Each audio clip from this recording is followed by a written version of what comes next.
this love that you never started. You once destroyed a broken heart that was already shattered. Holding on to what we have, you take us to the edge and back. Holding on to what we have, you take us to the edge and back.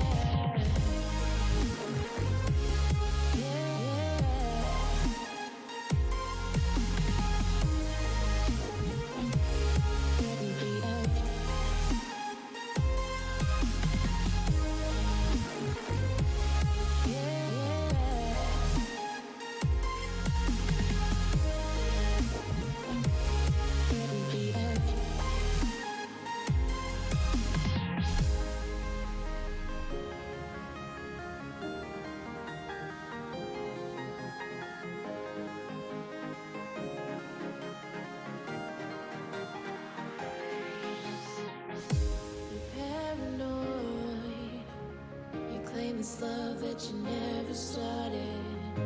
You once destroyed a broken heart that was already shattered. Holding on to what we have, you take us to the edge and back. Holding on to what we have, you take us to the edge and back.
Till the quiet and the echoes became colder. But I never really knew that it was over. Till the quiet and the echoes became colder.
Okay, so as always, some issues with OBS, but here we are with Yeah, finally. Battle of Scandinavia 2, the qualifiers.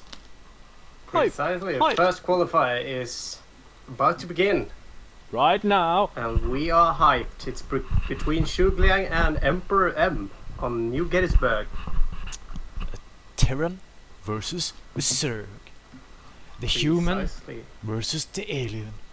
Starship Troopers. Here at Viking TV. Who's gonna win? No one knows. Starship Trooper style. But it's provocative. I like that. Makes people going. Huh, Right, huh. so two real fan favorites duking it out in the first game here. Two GM players. So this is bound to be a really good game, I think. Yeah. So let's go with the presentations. Alright, so in the bottom right position, playing as a red Terran, Zerg, it is Shugliang from Finland. Are you nervous, Mindful? Yeah, maybe a little bit. In the bottom left position, he is Terran, he is mean, and he is green. It is Emperor M. Yeah. From Denmark. Denmark, yeah. Alright, so Finland versus Denmark in the first game here. Yeah. At New Gettysburg. So Can you feel the tension? Can you feel it? Oh my god, yeah, look at that drone. Sort of feel it. Oh my actually. god, I mean, he's gonna do something crazy, man. He's gonna do some real crazy. Oh my god! it's a hatchery. It's bound to be a hatchery. Alright, so 17 hatch going down from Shugliang. Nothing too out of the ordinary, I guess. It's sort of a long distance map in Gettysburg, so you don't really see any early rushes. Not like pre-hatch, that is. Yeah. At the same that. time, all that Emperor M, there's the normal barrack going on. Alright, so while we are waiting for anything exciting to happen, how are you doing today, Half? All I'm good? fine, yeah. And how are you, Mindful, today at this lovely rainy day? I'm good. I mean, it's not rainy here actually. It's sunny in Stockholm, so kind of hot actually. Drinking my coffee, sweating a bit. Yeah, keeping it real. So, are you trying to admin the tournament at the same time? Yeah, a bit. Yeah. Seems like. Yeah, I could hear that you are a bit distracted there. It's okay. I can take over the commentating for now. Right, so we see our scouting reaper going out here for Emperor M. Gonna see if we can find any weird shenanigans going on for Shugliang. At the same time, back home, 2 more barracks are getting produced. Speed going down for Shugliang and a couple of circlings just to be able to harass this reaper away from the mineral line, not letting any drones go down. So 2 queens also in the queue. Getting some queens always good, especially versus Terran. So yeah, True that. not much to say about that, other than that it's a good idea and that Shugliang is doing what Shugliang should do. Right, so back home we see another queen getting queued up, still mining gas from 1 drone. A bit surprised to see that he's actually mining from 1 drone. Why is that, do you think? Half. Well, he just want that little bit of gas to get some nice unit out, maybe. I was thinking building. if it's because he wants to have overload speed going, and that he did not want to lose a bunch of minerals for it, because he's basically going for a bit of a gasless opening now. But yeah, now he's adding on 2 more drones, and now he's actually mining a bunch of gas, and he's not actually producing anything from that gas that he has banked up. So no layer and no overload speed yet. So just banking up on those gas, this being gas of his. Same time back at Emperor M's base, we see he's actually having a reactor barrack here, together with 2 more barracks in the back, researching stem and combat shield. So he's gotta go for a bit of an early engagement, I think. Yeah, and He's I massing up mean, those Marines. he's having getting couple quite a of lot. Marauders as well. And the upgrades are on its way as well, so he's going for the stim here, combat shield and +1 attack, so these Marines can actually be quite devastating. He has also hidden his barracks, as you saw there, just Yeah, I to... think he's gonna go for a 2-base timing attack or something on the line with that. It might actually hit Shugliang quite well, but there's a bunch of queens here now that are beginning to bank up on that energy as well. So Shugliang is going to have a bunch of units available for defending actually. Yeah, absolutely. And And no real Marauders being added, like 3 Marauders right now, but he is starting to move out. So the question is, will he time this with the upgrades? It looks like he is. So one lonely Zerglin is gonna spot this, and now Shugliang will have to react to this because the push is on its way. Question definitely. is, will Shugliang be able to hold this? He has a bunch of roaches as well now. Built a roach warren earlier. Not sure if it's enough, but Shugliang actually has quite a lot of units here. The stim goes down, getting that first overlord, going to be able to snipe this base if he wants to. He's going back towards the drones. Gonna get a Doing couple of some drones real as well. Here damage comes here the to queens them. as well. First queen goes down. No, there's one transfuse. One queen goes down. The push is almost limited now, but a bunch of drones has been killed as well. Couple of marines still available to duke it out in the main of Shugliang. Getting a bunch of drones more. 11 drones goes down. 13 drones. So 13 drones, like 2 queens and some disrupted mining as well. He did a really good damaging push here actually.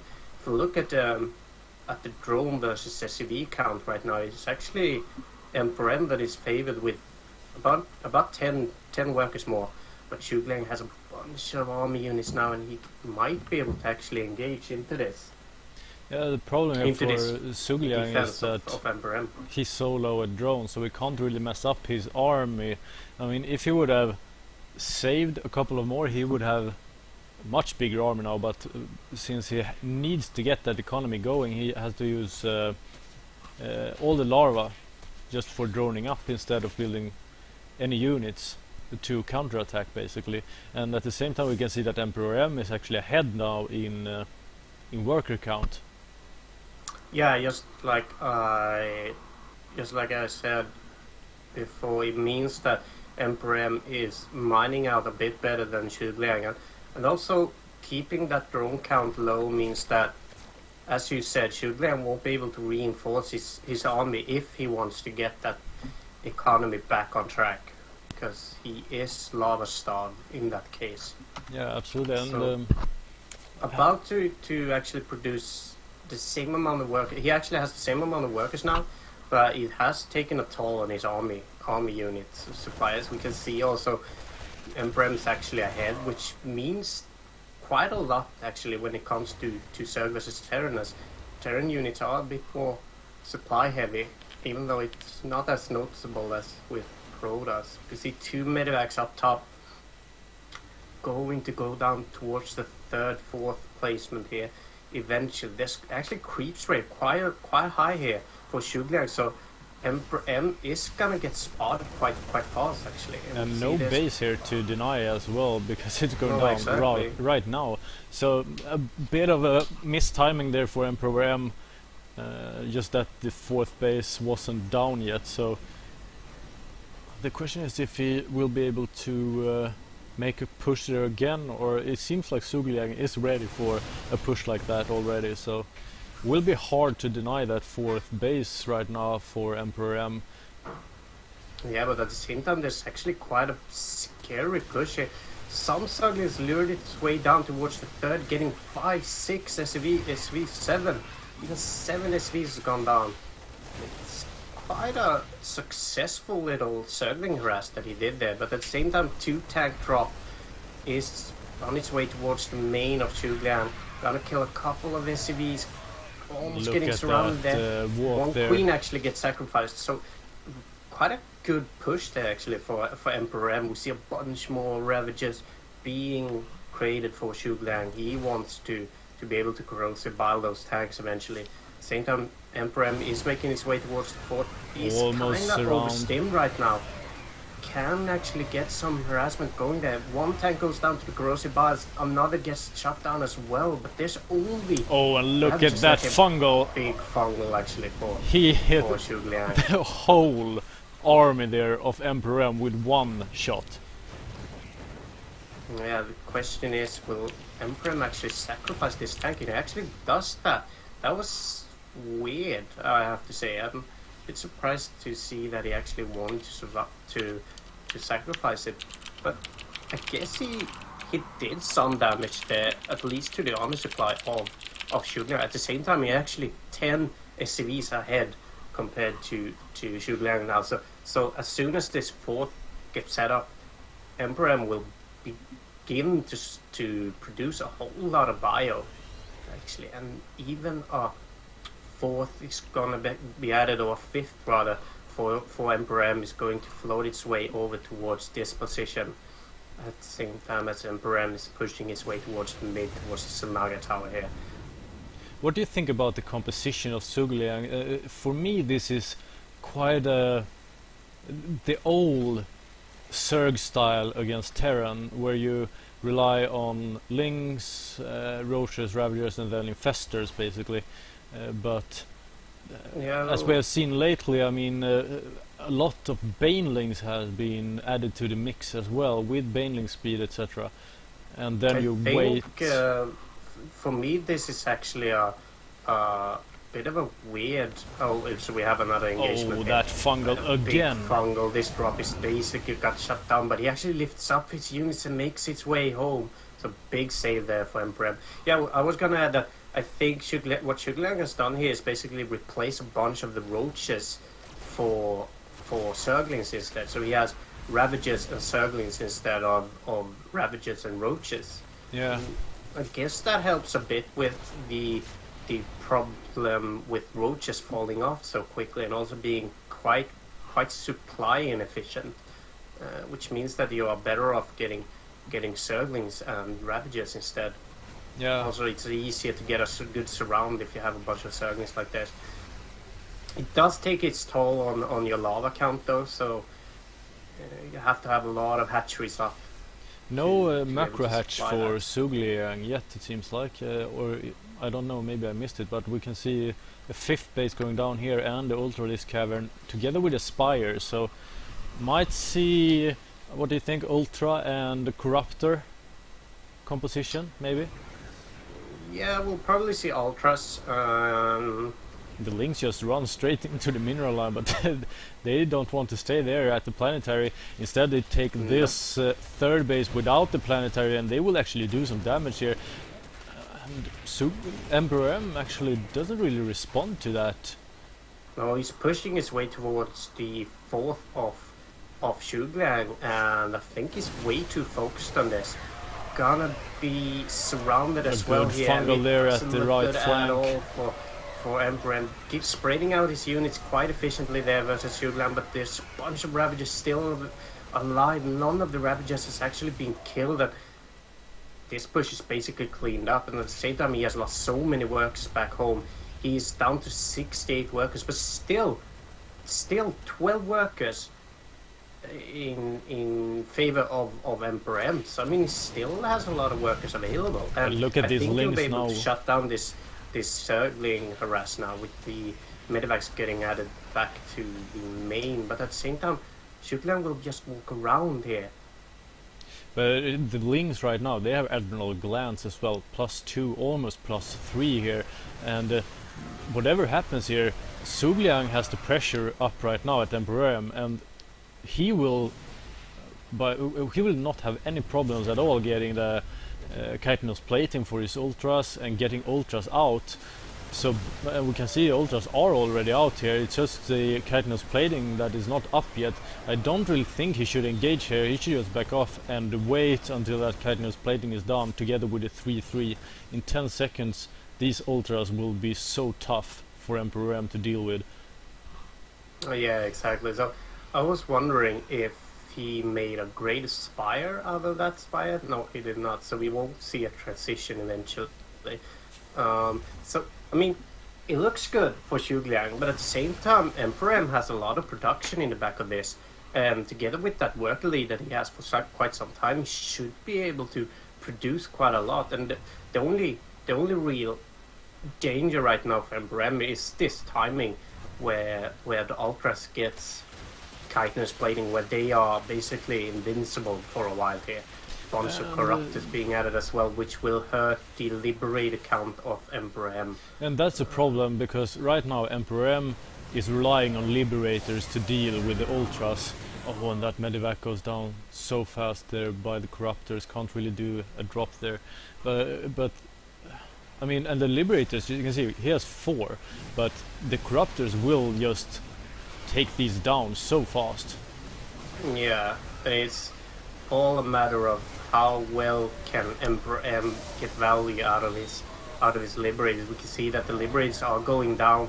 The bio ball of Emperor M is kiting it quite good against Shugen's units, and the last ultra is gonna get killed here eventually, but they are so overstimmed as well. It's kind of hard to actually engage into that ultra when you are stimmed like that. But if we look at the liberator right now, they did their damage, and Shugen is so heavily invested into these corruptors now, which can basically not do anything to help out He with just this needs push. to get rid of this ultra, because it's Yeah, it's the one just unit that is shredding. basically killing him right now, but he actually doesn't manage to stim down that ultra, and I think this is starting to look quite bad for Emperor M this first game.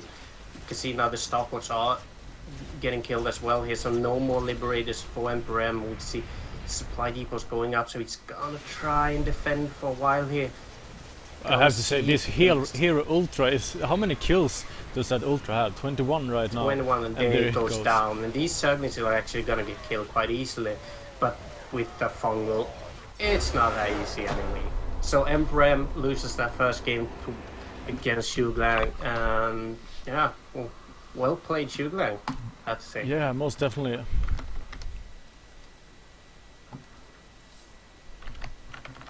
Right, so before we start that next game, which will be, I'm just gonna have to quickly admin a bit here for the tournament. Yep.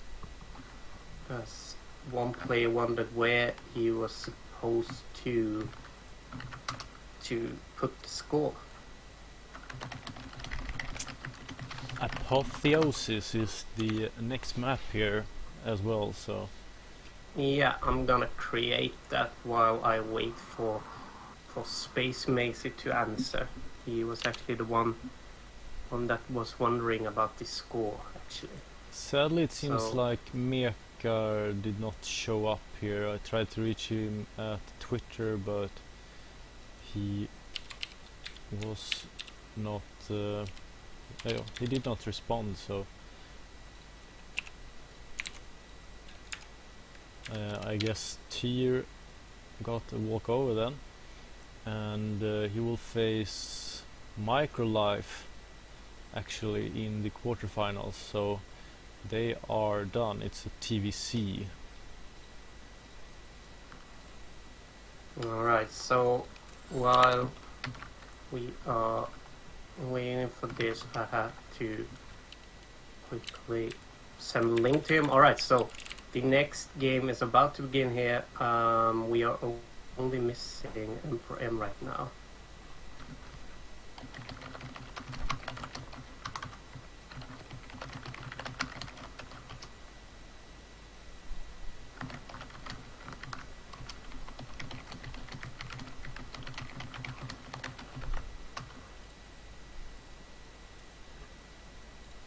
Alright, so let's see here, Emperor M versus Xu Liang on Apotheosis.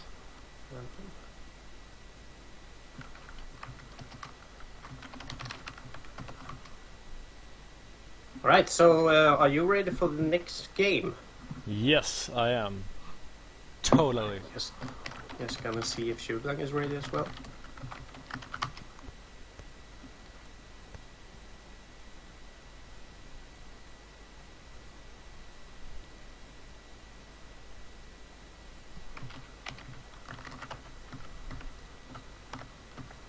Alright, so here we go.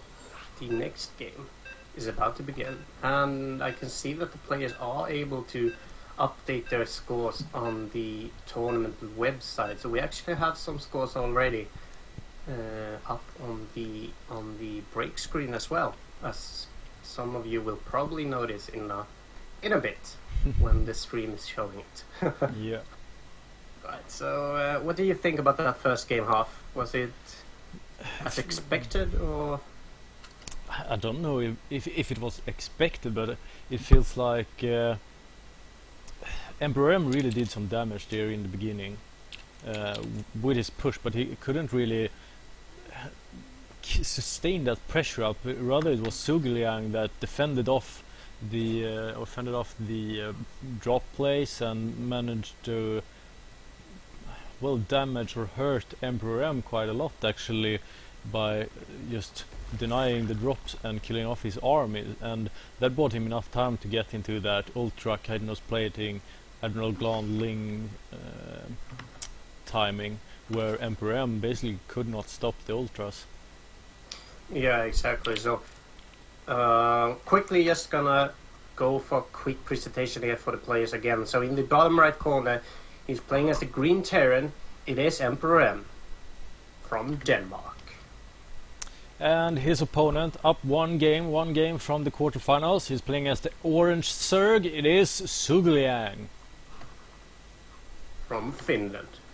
So yeah, I can kind of agree with you there. It was basically like Emperor M got what he wanted, but then Sugliang got some really good Zergling run-bys that did a lot more damage than they should have done, and Emperor M seemed to be a bit stressed out and didn't really respond that well to the Zergling run-by, basically. Yeah, exactly. Got damaged back, and that meant that Emperor M lost some of his momentum, and in the long run it basically meant that Sugliang was able to win there with the early ultra push. Yeah, exactly. Which he almost managed to defend off with, I guess rather. It was actually quite close. Yeah, but he couldn't get that last ultra. I don't know what happened there really, but it was impossible for him to kill off that ultra that was just chasing him. Not entirely sure how much he actually focused fired it, because it was down to like 2 bars on the hit point meter, and those 2 bars basically didn't move, so I think he didn't really focus fire it too much. Yeah, exactly. Sadly. So, and it did a lot of damage. He got like 25 kills or something before he got killed. Right, so that Scouting Reaper is at Sugliang's base now.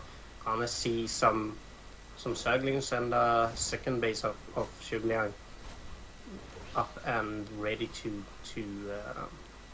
fetch some minerals for the bank of Sugliang. So we saw another barrack here. So he is gonna go for quite a similar 2-base push, I think. It looks like he is. No, it was actually a factory behind that, not another barrack. So not going for a 1-1-1. Not gonna go for an early drop play. So kind of a standard 2-base opening here with not a lot of aggression, I think. At least that is what it looks like, right? Yeah, it depends on if he's gonna produce something here from the factory, I guess. But it seems like Sugliang is going for a bit more aggression this time. He's adding a Baneless and a bunch of Zerglings, so he will definitely go for some sort of push here in the beginning. But it feels like Emperor M actually might have the forces to deal with such a push. You can see 9 Banelings here being morphed. I think it's in the bottom left corner. Yeah, exactly. Sure is. But yeah, he's actually getting ready for this. He's building a bunker as well. So as long as Emperor M manages to defend this while the Banelings is on their way, it will actually not do as much damage as it could have. But it all depends on whether the bunker actually completes, which it does not. Still just 3 Banelings left, but will it be enough? It actually looks like it might be. 5 SCVs has been killed now. The Lings are going towards the SCVs now. Some SCVs are getting pulled as well. They are trying to run away now. They can't really, and now he's actually attack moving with them. And this base is actually getting killed. Yeah. So what I think Emperor M should do now is basically just try and defend out of 2 bases. Because can't really do that much to this push right now. We do see another Bailey bust is gonna get produced right now, and I don't think there's anything that can actually do anything about that. Yeah, and this is basically too much for him to deal with right now. Even more forces are coming in here, and well, Sugliang is the victor of this matchup. Yeah, sadly, Emperor M couldn't really deal with it too well. His bunker was a bit too late. It was actually quite close. If the bunker had finished, I think Emperor M would have been able to defend, and we would have looked at an entirely different outcome out of that game. Yeah. So sad to see Emperor M getting eliminated. Sugliang is moving through to the quarterfinals. Right, so are we gonna go for a quick break while we set up the next game, perhaps? Yes, sounds like a good plan. Let's do that. Yes, we'll be back in just a minute or two. We'll just try and get our next game set up and ready to go. So yeah, stay with us. See you soon.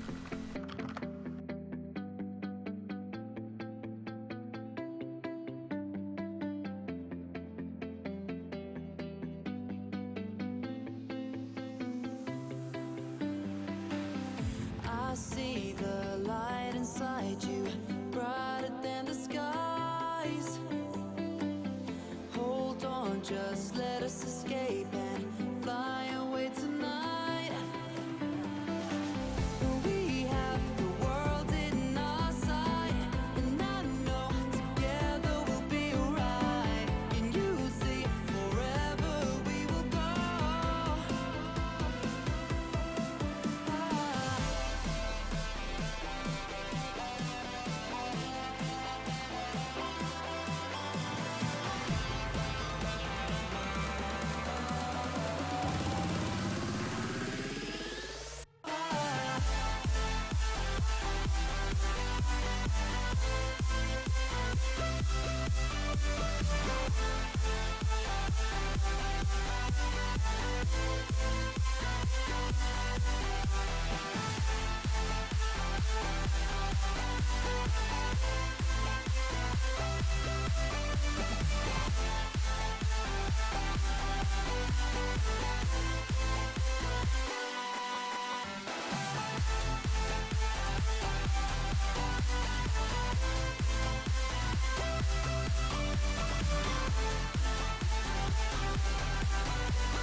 We are forever learning, one step at a time.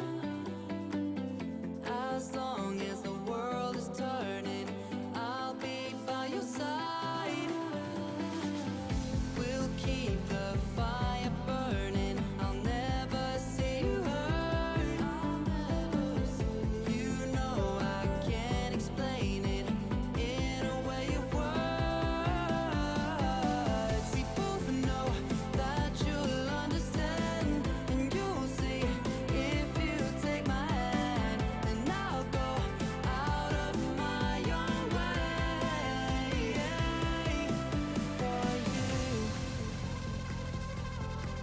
for you.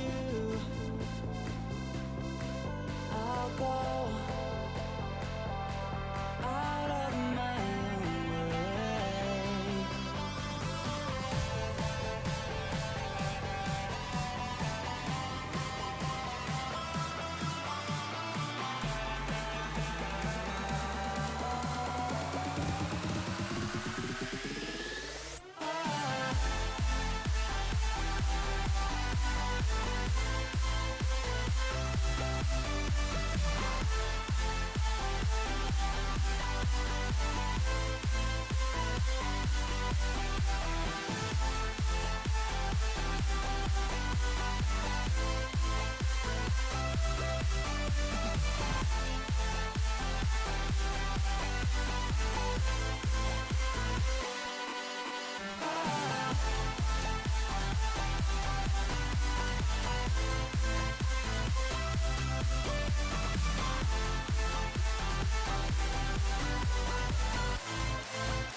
Okay, so we are starting again with the quarterfinal between Sugliang and ERL.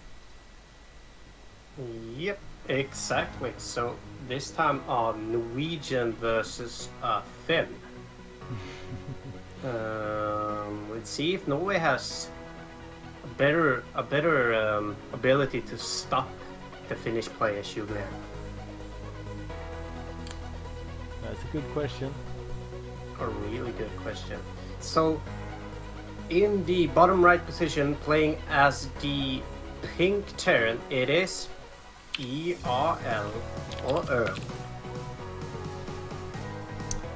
I think it's actually from his name Erland, so Yeah, so probably Earl. yeah. And his opponent in the oh, I forgot the music. 1 second. In the bottom left corner, he's playing as a red Zerg. It is Sugliang. It's the red Zerg that is, yeah. So I'm just quickly gonna tab out and change that bracket link so that people actually get the right bracket when they write that command. So quickly take over the camera. Yeah, okay. So we can see a hatchery going down here for Sugliang at least. And well, nothing really going on this early into the game, but Sugliang played really solid in the first round here against Emperor M. Gibba Fuchs. And well, I really he played against the Terran as well, and I don't know if ERL is at the same level as Emperor M, or but you never know. I mean, the playstyle of different players can be quite hard to deal with for different players. So well, I don't know.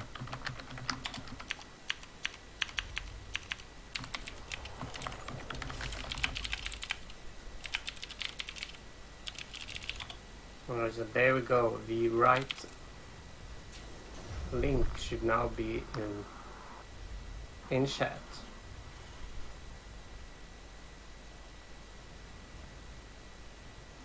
Alright, so I'm back in the game actually. Off? Yeah, I'm Are following you you. able to take... Yeah, I'm following you. Alright, so perfect.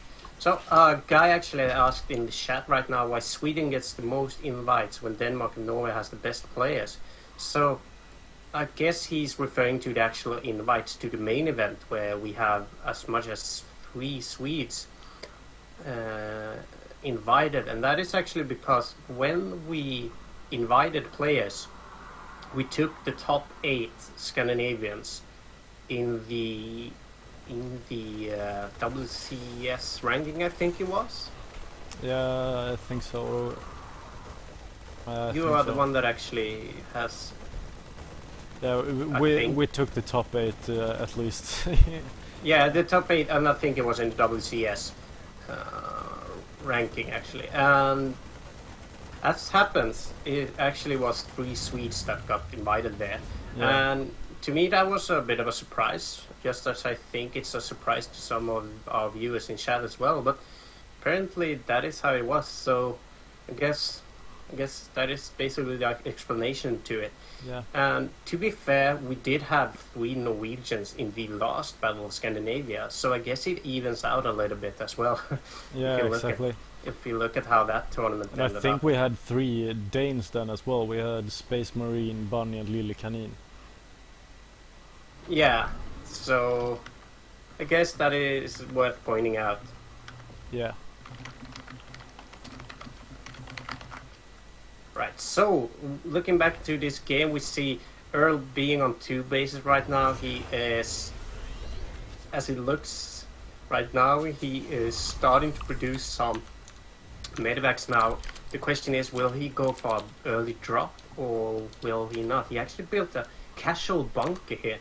Not entirely sure why that was. I mean, I didn't really see an indicator of any early aggression from from Shugliang, and I don't think he actually scouted anything like that anyway. So this bunker is a real casual bunker.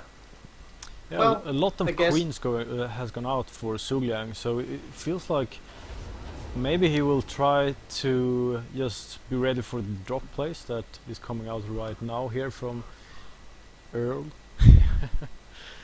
Yeah, I guess. So the drop is spotted by a casual circling that ran by earlier. So Shugliang is aware of this. He has his queens actually set up by the second base, as well as having a bunch of circlings ready for the drop by his main. So the question now is, will Earl actually commit to this drop or not? He's actually going to get chased away here by the queen. So Yeah, won't totally really go out and denied there. drop just yet. Gonna see if he can snipe that Overlord, but the roaches are right there, are able to actually chase away these marines. +1 for Sugliang is about to come down here, about 50% finished. We can say +1 as well for Earl here, adding on some tanks now into the mix here. Really useful, I guess. 3 barracks, so a bit more production being added as well right now. But it feels like, well, Sugliang just sitting back, not really trying to do any aggressive damaging pushes here, just sits back, building up his army, getting the upgrades that he wants, infestation pit going down, for example. I think Sugliang is quite comfortable with where he is right now. He hasn't been hurt by any drop plays, for now at least, and really has a good awareness of where the drop plays might come from. We can see the placement of his overlords, for example, close to Earl's base. Yeah, so I'm actually a bit confused here right now as to what Earl is doing. I mean, it's not 100% of a build order that I'm comfortable with commentating.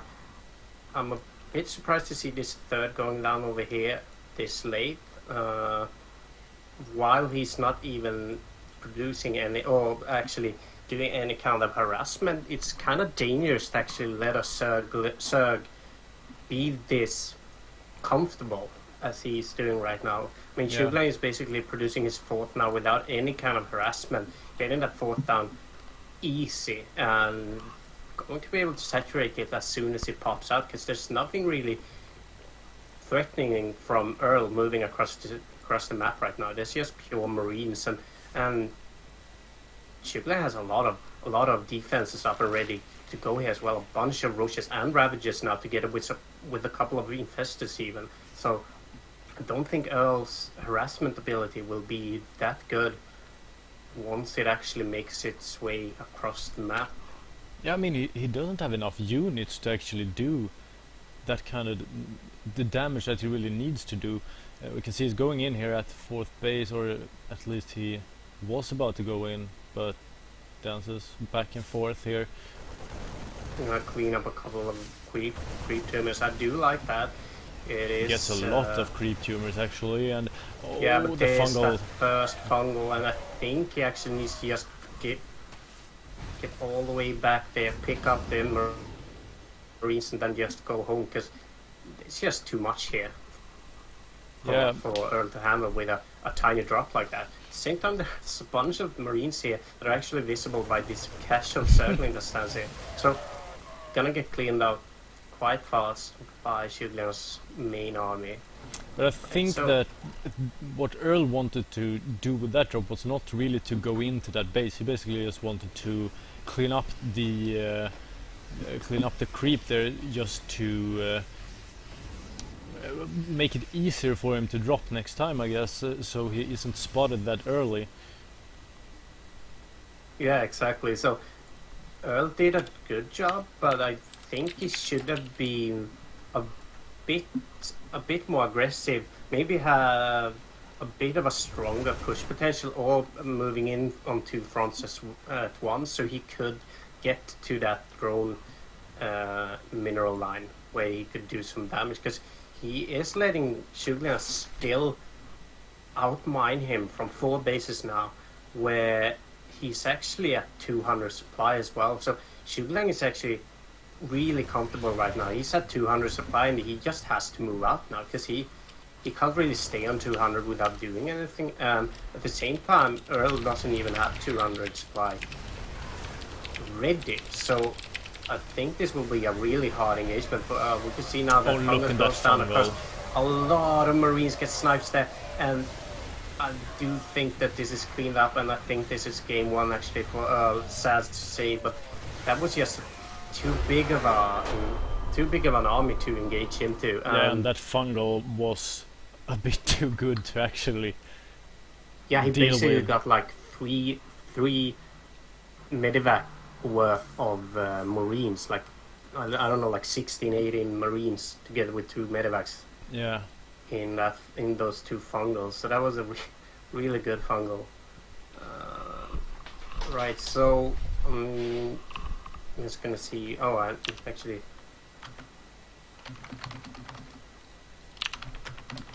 didn't get to hear what that next map was from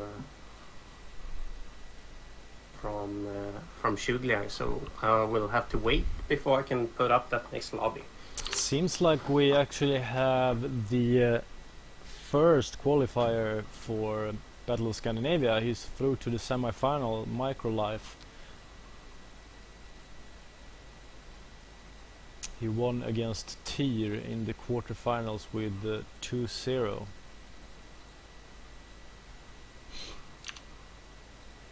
You got really quiet, by the way.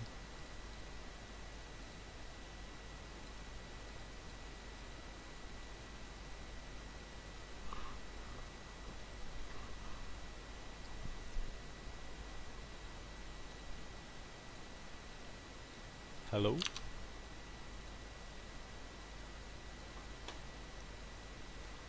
I don't really know what happened to Mindful, but he disappeared.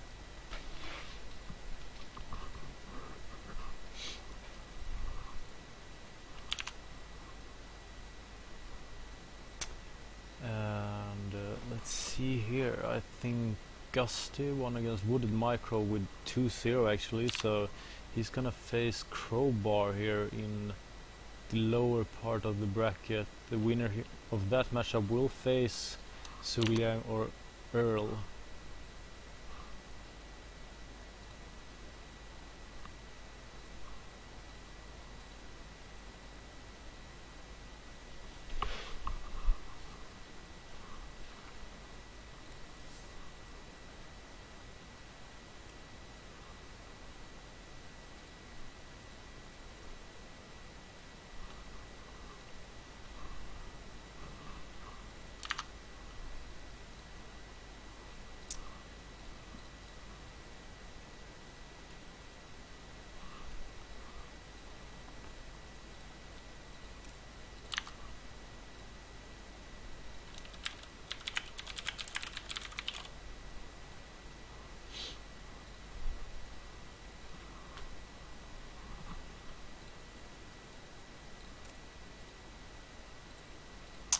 Frozen Temple.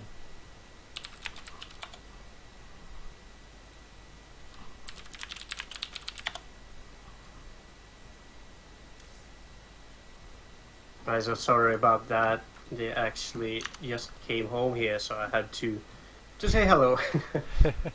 So let's see here. Frozen Temple is the next map, as you said. I'm gonna create it right now, and we'll see how that ends up. Yeah, so sorry about that. Have you gotten any news from the bracket? Anything going on? Well, it seems like Gusty is looking for Crowbar.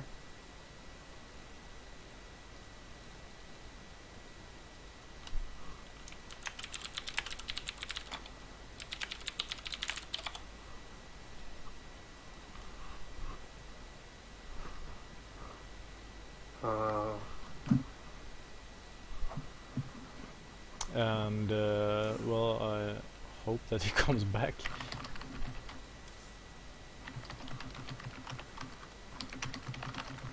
Maybe he had to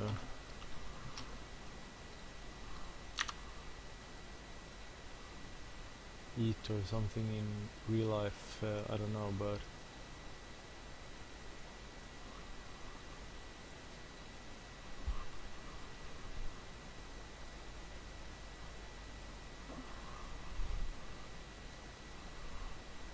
Yeah, maybe. Alright, so are we gonna start this? yeah, let's go. Yeah, alright, so here we go.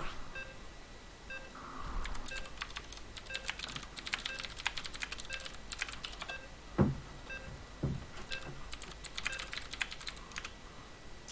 have to write to Space Mason and just tell him to not start the semi-finals. Because we want to cast that. Right. Yep, we definitely do. Alright, so moving into the next game of this quarterfinal, it's Earl against Shugline. So in the bottom right corner, playing as the Orange Zerg, it is our favorite Finn, Shugline. And his opponent, he is down one game, playing as the Pink Terran. It is Earl.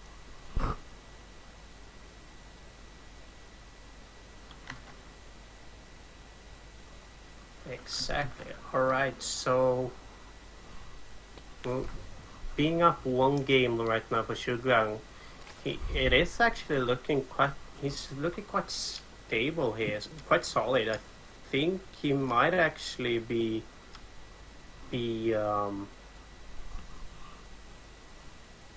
The yeah, where I'm trying to go with this. I think he's actually looking like he might be able to go all the way to the semifinals. I mean, he's looking so solid.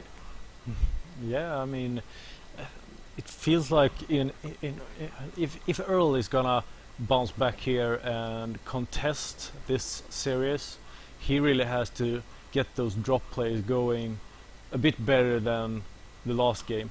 But at the same time, Sugliang had his overlords and random Zerglings just placed in the spots where you go with your medivac, so he was always ready for that drop. But Earl really has to find a new strategy here, and we might actually see a 3-Rex Reaper going down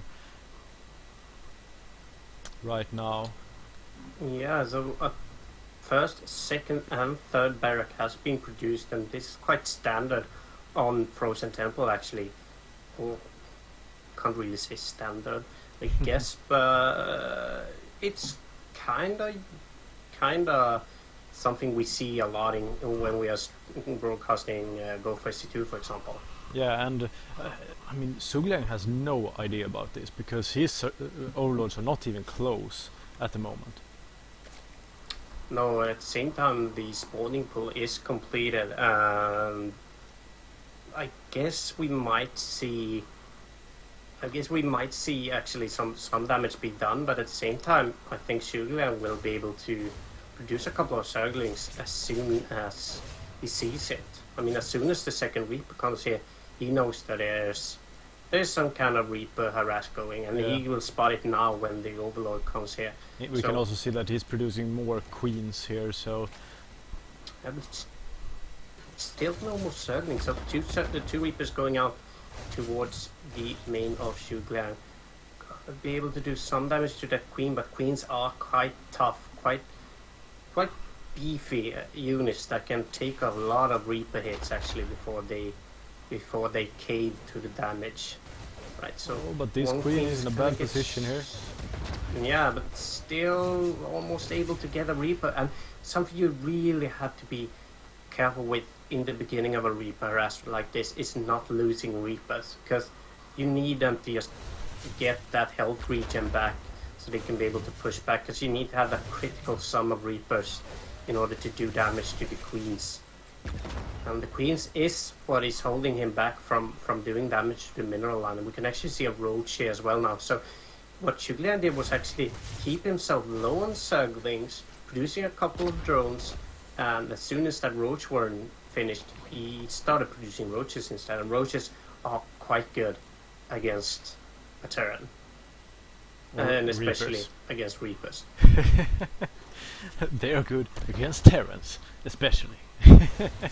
Yeah, I'm a bit distracted by getting messages about the administration of the tournament and stuff like that. I It's just understand. a whole different story trying to cast games and actually having the tournament responsibility as well.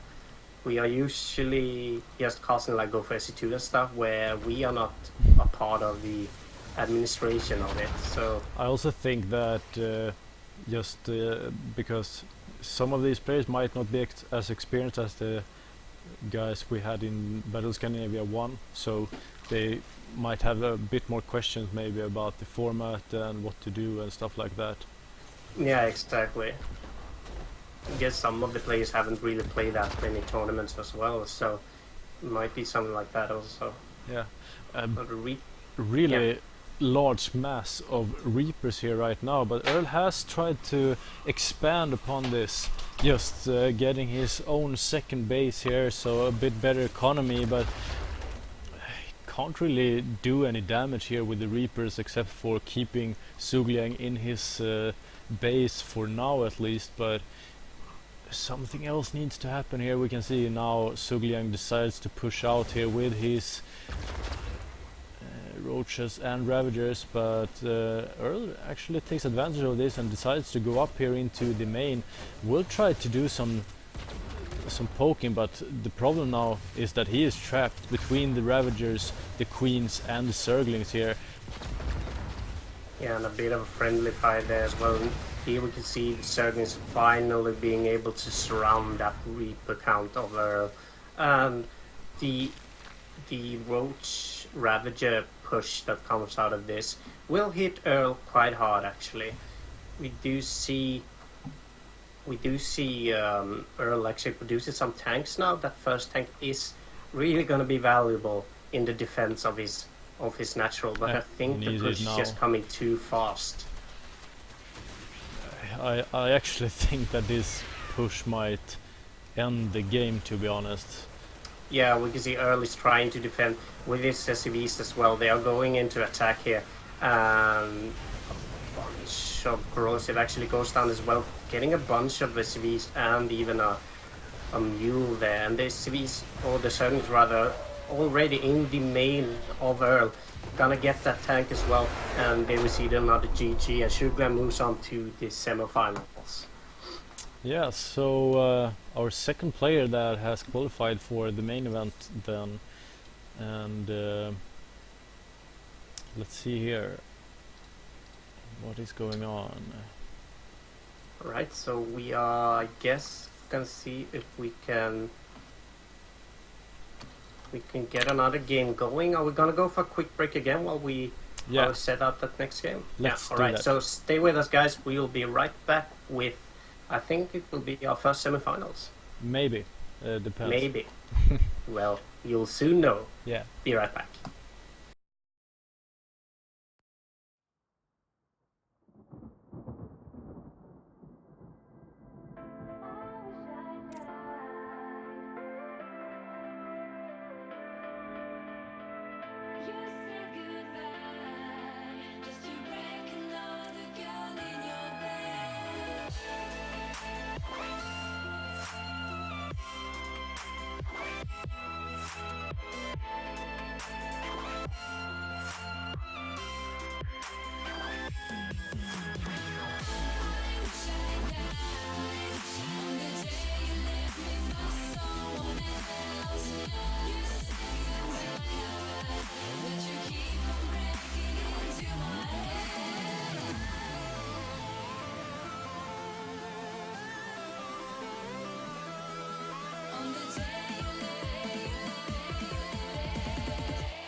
myself away, away, away. I cause myself away, away. I cause myself away.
Okay, so finally we are back Yeah, with the first semifinals. of today. It was some administrative issues here with the players taking a break or something like that, I guess. Yeah, Proba disappeared for a while, Yeah, for example. but So yeah, but now we are back. yeah, and it's the Alright, best of so five. exactly. So in the bottom right corner, playing as a green Protoss, it is Pox. Oops. And in the bottom left position, he is playing as the red Terran. He is from Norway. It is Microlife. Right, so our first Protoss for tonight. Haven't really seen any Protoss yet. It'll be exciting to see where Pox can go. If he can go all the way. Yeah, and well, we have seen a lot of Terrans in basically all of our matches. And some Zerg. Yeah, true that. In So 66% of our matches. yeah, so basically there's a lot of Terrans and Zergs in the first qualifier, right? And there's a lot of Protoss in the second qualifier. I also got afraid that because I started to feel like a minority. Yeah, but am I correct, or was it this qualifier where we had a lot of Protoss? No, I only think it's like 2 Protoss in this. Yeah, Pox and Mekar actually forfeited since he was a no-show. Yeah, so tomorrow we'll have a lot of Protoss actually, and it's weird that it got like that. yeah, It's all basically random because of how we seeded the players by ranking basically, and we ended up with a bit of a racial difference between the two qualifiers, especially with Protoss and Zerg. True that. There's basically no Zergs in the other qualifier, so yeah, that's where we are. Right, so Pox got Nexi before his core, I think. yeah. Or am I wrong about that? Yeah, it seems like he did that because the Nexus is almost finished. So Yeah, so quite so a standard, bit of to be a- honest. right yeah, now. exactly. And it's not really that greedy, and you always get that adept out in time to fend off that early Reaper anyway. So Yeah, especially if you really do focus on getting that adept up, it's possible to close. fend it off. So close so- to kill that off. Almost getting that Reaper. It's actually kind of big because you want that Reaper in the beginning just to be able to scout for a bit. So as we can see, Microlife has his second as well now. So both players starting out quite standard, and not a whole lot of aggressive plays going up just yet. We can see a starport being produced in the back. You can see that there's an adept shadow that could actually go in as scout, and that is actually quite big. Usually we don't see adepts being able to get into the base of Terrans this early into the game, and especially now, seeing how the shade got up, he could see the factor, and he knows that there will be a drop eventually, Yeah. such as this one. Alright, so you can see now that the Cold Manson is making its way towards the natural position here. Let's see if Pox actually denies that. He Oh, he tries, actually got but in with the has shadow to back again. off. He's Yeah, getting now he sees all. that drop. So he knows that there will be a drop going here with 2 mines. The question is, will he have a... No, he actually doesn't have a robo anywhere close to finished. So the drop with the mines can actually deny mining for quite a while. Yeah, The but look only here. real question is if the Phoenix will be able to harass the medevac. Well, he can always lift punch up it the for. mines, which is something I think he will do here. Yeah, you can see he's just lifting them up, and this medevac is also going down, so total denial of that drop. I didn't think about him being able to lift up both of them, which is stupid of me, I guess. It is kind of understandable that he was able to defend it like that. Actually, I kind of just didn't see that. On the bright some side of weird Microlife, reason. he actually saw what Pox is building, so he knows there are phoenixes. Yeah, quite a lot of them actually. 4 in total as soon as this one finishes. So a lot of phoenixes are going to be able to harass for a bit now. And there are no marines here able to poke back on these phoenixes. So 2 SVs goes down there quite easily. But the no marines are lifts. making the way. He don't have energy towards- to lift up anymore. No, so he used up 2 lifts with those mines, and I guess that is quite a lot of energy used up this early into the matchup. So a bunch of marines actually here now. So I don't think he'll be able to get into the mineral line again. Not yet, at least. No, You know, exactly. it We comes can down to see. if he can go around some. It is actually reminding me a little bit of how you play with oracles as a Protoss, where you try to get around and find a hole in the Terran defense, basically.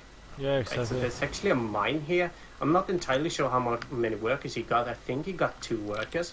Yeah, which is exactly. 2 workers. Decent, but not enough. And at the same time, he's actually going to lose that medivac as well. So, Oh, all in all, I so think close Pox to lose went ahead when it comes to value out of that mine.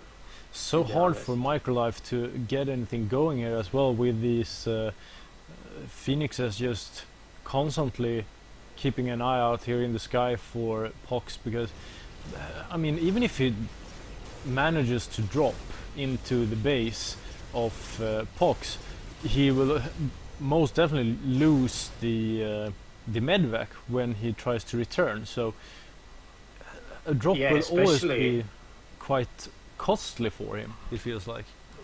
Yeah, at least if the Phoenixes is anywhere close to home, because they're quite fast and will be able to intercept the medevac. Yeah. But if they are like now intercepting workers like this, I think it's a bit harder for them to actually snipe them.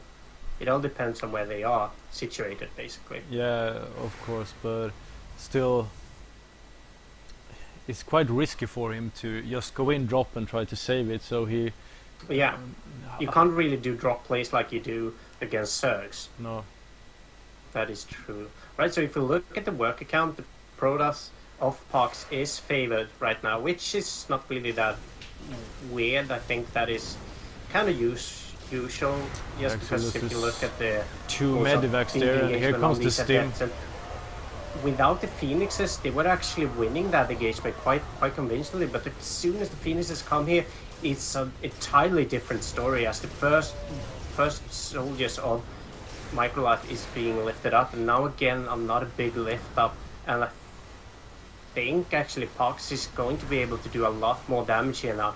See, Yeah. workers are being pulled as well. Gonna try and defend with the workers as well. 8 SVs has gone down right now, and all in all, quite a good defense there from Microlife. Looking at how much of a disadvantage he is in now, but I think this is starting to look like it's a big win for Pox, and yeah, there's GG. The first match. But yeah, first game goes to Pox. Yeah, and a problem there for Microlife was that he lost 2 medivacs just when they engaged upon each other. So basically, he stimmed, but he didn't have any medivacs to heal his troops.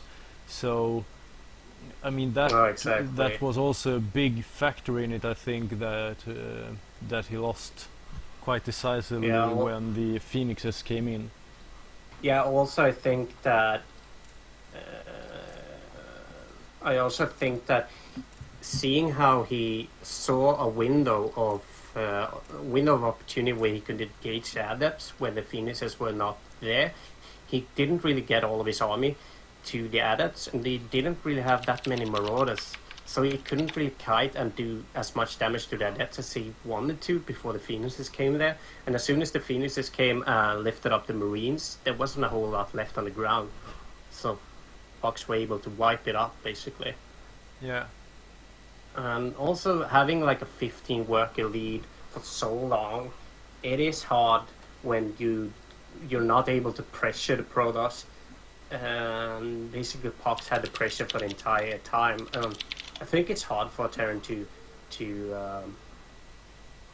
basically take control of that game. Yeah. Where when you end up in a position like that, even for great players like Beyond. It's galactic. Alright, so Pox said that he was not sure which map it would be, so I was actually waiting for Pox. But it was Right, so creating Microlife. Galactic right now. Microlife's choice. Here we go. Right, so I'm inviting everyone. We'll be ready in just a few. Just need to get Pox in there as well.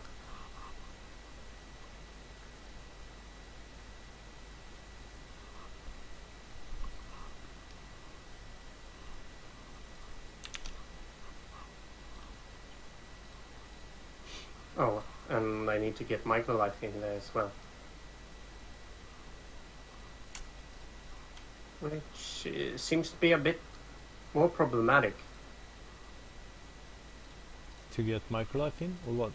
Ah, Yep. it's pending.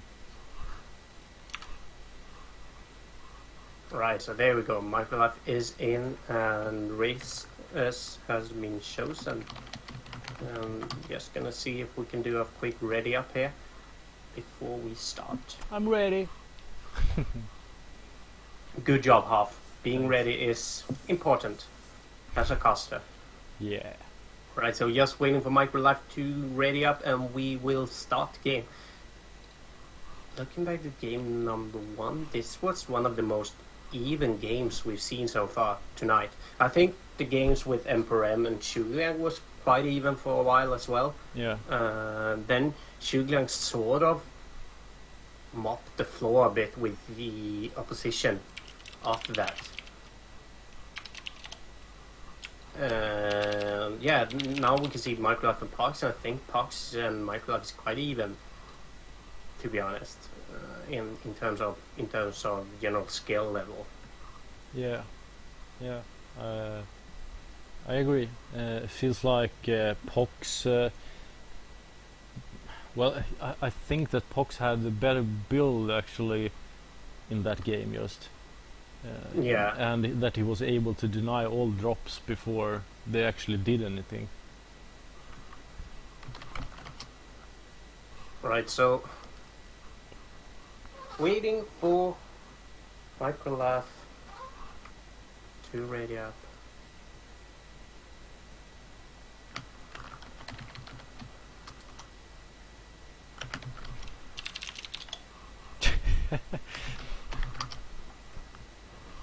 Right, so there we go. This time we are on Galactic Process, so finally we'll get to see some other maps. We've seen New Gettysburg in basically all matchups tonight. Seems to be a real player favorite across all races. Yeah, true. All of the first maps has been New Gettysburg, so at least the ones that we have casted. Precisely. All right. So in the top right position, playing as the blue Terran, it is Microlife from Norway. You are correct, Mindful. And in the bottom left position, playing as the green Protoss, he is up one game. It is Pox from Denmark, representing EC Visualize as well. Exactly, and Microlife representing True Esports. True. That's true. True. That is true, just like the player. True. Any shenanigans in this game, you think? No. No, me neither. I think we're gonna see a standard opening for both players. Not a whole lot of harassment going on in the early game, and then we'll move into a mid game, which will start to become really problematic for both players, I think. Not entirely sure what kind of weird sounds you're making right now. Yeah, just a woo. Come on, chat. Okay. Give me the wave. Woo. Right. So, half being the cheerful guy out of us casters, Yeah. I guess. Right, Well, so the probe got Nexus. got able to scout. Yeah, exactly. And Nexus is put down before the core once again for Pox. So I guess the question is, will we see adepts? Will we see stalkers? Or maybe even a sentry? We'll probably see some adepts in the other game, I think. Kind of standard nowadays. But why? Especially that first adept that basically goes out like a Reaper and scouts. We do see though that he's gonna produce just Marines, so this is starting to look like a 1-1-1 opening for Microlife. Getting that factory Maybe. immediately after the barracks. We don't see a second gas though, so quite a late second gas I think, if we are going for that 1-1-1 push. Yeah, Right, so we can see back in the chat, Earl thinks that Shuglian basically got lucky against him. I do see what he's referring to. Earl did put up a good fight. I think I'll have to rephrase my statement there a little bit. I guess he didn't really mop the floor, but I think Shuglian was a bit favored. But Earl, you could have easily won that. I just think you had a bit of a bad day. yeah, true that. Bit of a bad day. Maybe you didn't need enough Brunost or something. Yeah, might be something like it was that. like when the oil price goes down. A bad day. All price. Yeah. What is that? Norway. Oil. Oil price. Oh, I heard oil price, like all, like everything. Yeah. And I was like, what the fuck is all price? I didn't really get the reference at all. No, I understood that because well, you sound like a Yeah. retard. Oh yeah, thank you so much. Right, so the adept shade there basically scouted the 1-1-1 opening for Microlife. I think Pox is ready for this. And Not entirely that's sure, but basically I think GG so. then, because he scouted it. It's basically GG. Yeah, I guess so. Yeah. Right, so the Marines are actually making their way across the map now. Gonna meet two stalkers. First stalker almost goes down. A bit of a micro battle here between the two players right now. The stalkers will be able to win against the Marines if they do micro their units perfectly. At the same time, the drop makes its way across the map. Pox is ready for this. He is producing a robo, which would very soon be completed, which means that our observer is right on its way to Pox's army, which will be able to scout. But it's a bit later than it wanted to be, and these two mines are actually going to get a lot of hits. 13 probes get shut down there. It's a big drop actually for Microlife. I'm a bit surprised to see Pox actually lose that many workers. To be honest, I almost felt the panic when like you see the mine get the lock on one probe and then you miss the micro. So you're like, oh shit. Yeah, so they all clump up Yeah. and goes to one direction, all of them. It's like, And no, you no, can- no, no, no, no, no. Oh. Yeah, that's basically just what happened. And that is such a big hit, because Protoss in the early game, they are favored when it comes to worker count against Terran, just because of that Chrono boost, and Microlife being able to somewhat reduce that worker lead is really big, especially getting that many workers. We can see another mine here now, going to be able to snipe. Not being able to snipe anything actually, just getting the shields out of that stalker. So not as good of a drop this time, even getting the medevac. But all in all, I think Microlife should be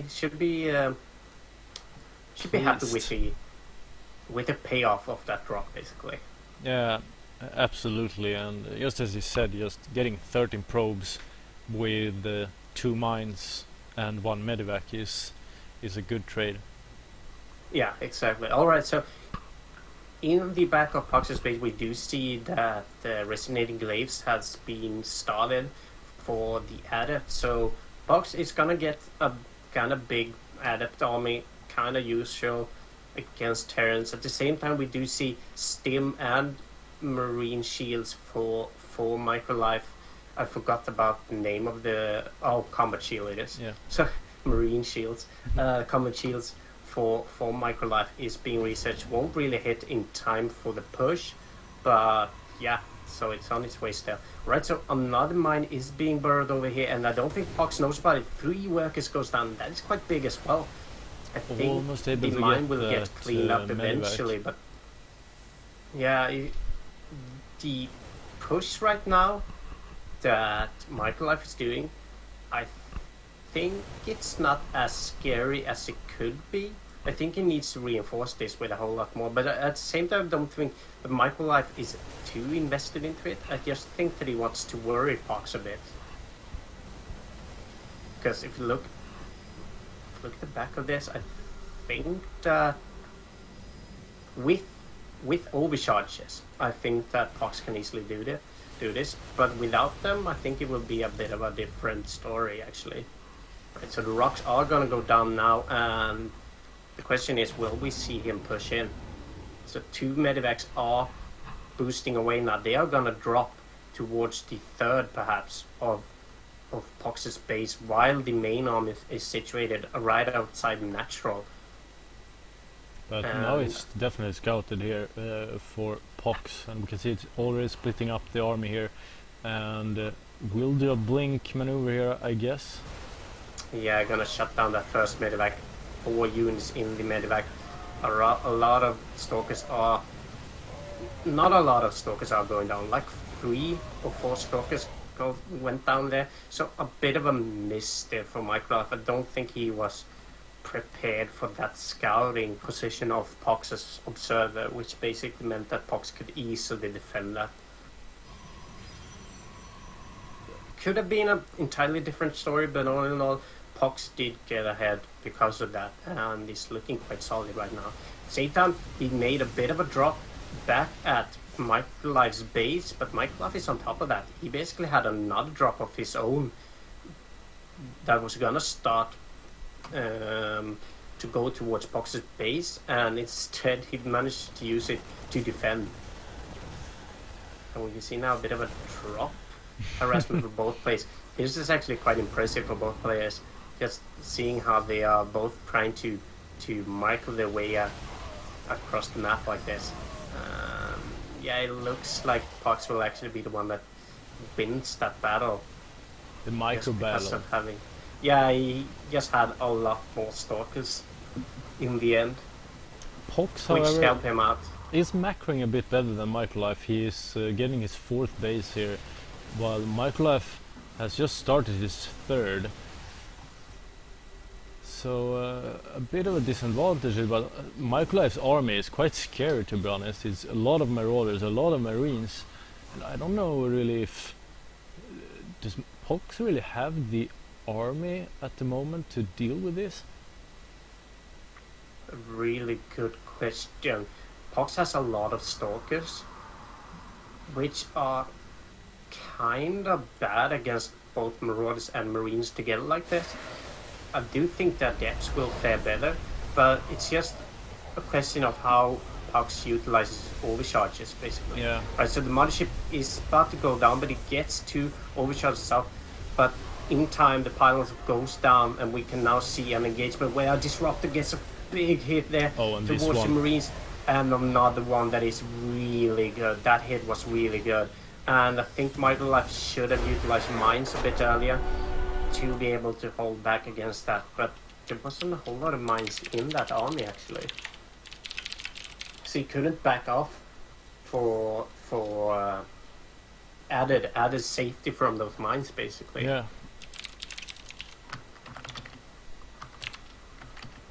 Right, so going to wait for that next map to be vetoed.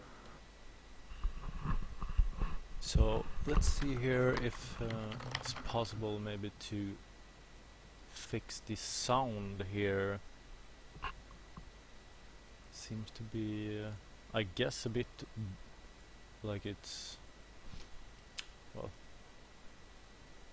mic inside my mouth.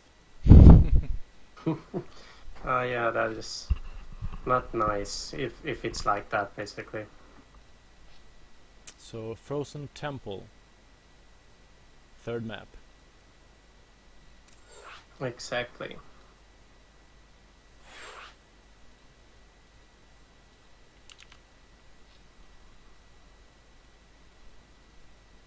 Right, so I'm quickly just gonna see if everything's good with the other quarterfinals. I'm not entirely sure right now. Right, so changing it to melee, no match history, and micro life against pro.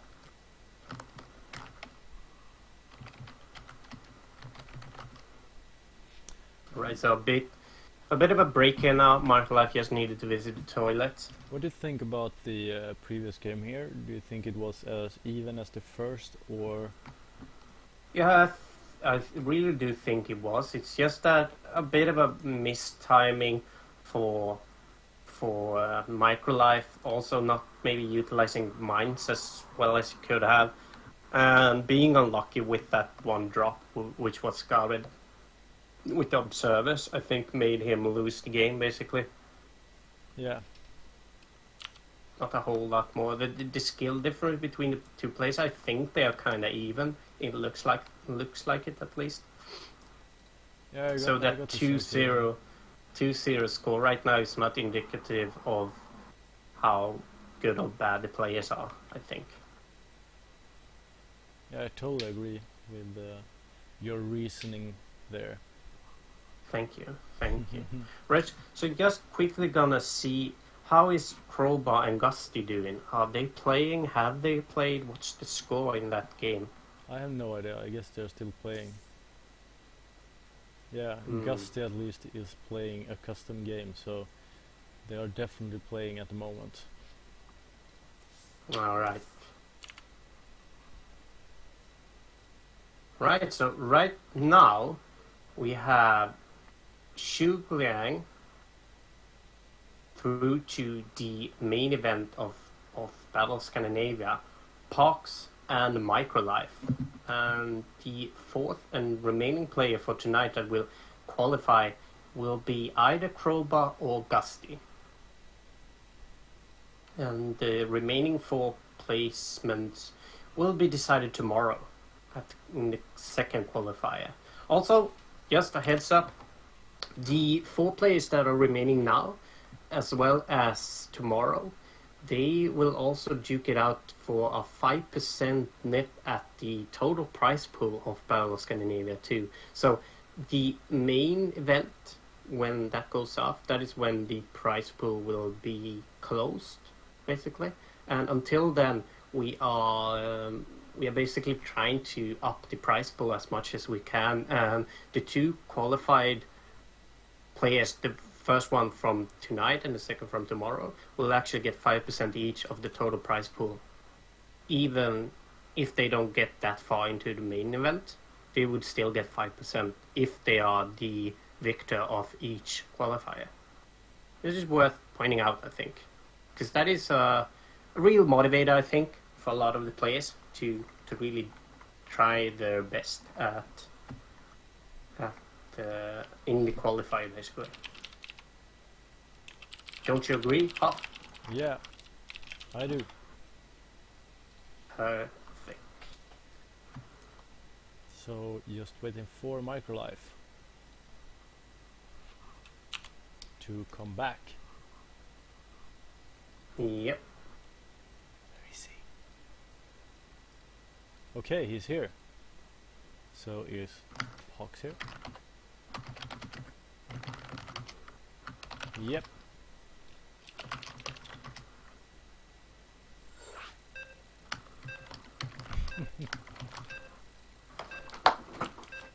Alright, so the third map will be Frozen Temple. Pox is up 2-0 against Microlife. Frozen Temple. We will see a 3-Rax Reaper. Who knows? Alright, so in the bottom right position, playing for EC Visualize, he is Danish and his name is Pox. And his opponent in the upper left position, he is from the fjords in Norway. It is Microlife. Whoa, I was not ready for that.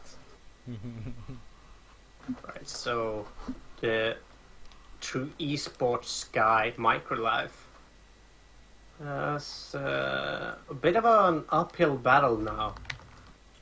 Being down 2 games, it's 3 games in a row victory needed in order for him to advance to the finals. Exactly. Do you think he could do it, Half?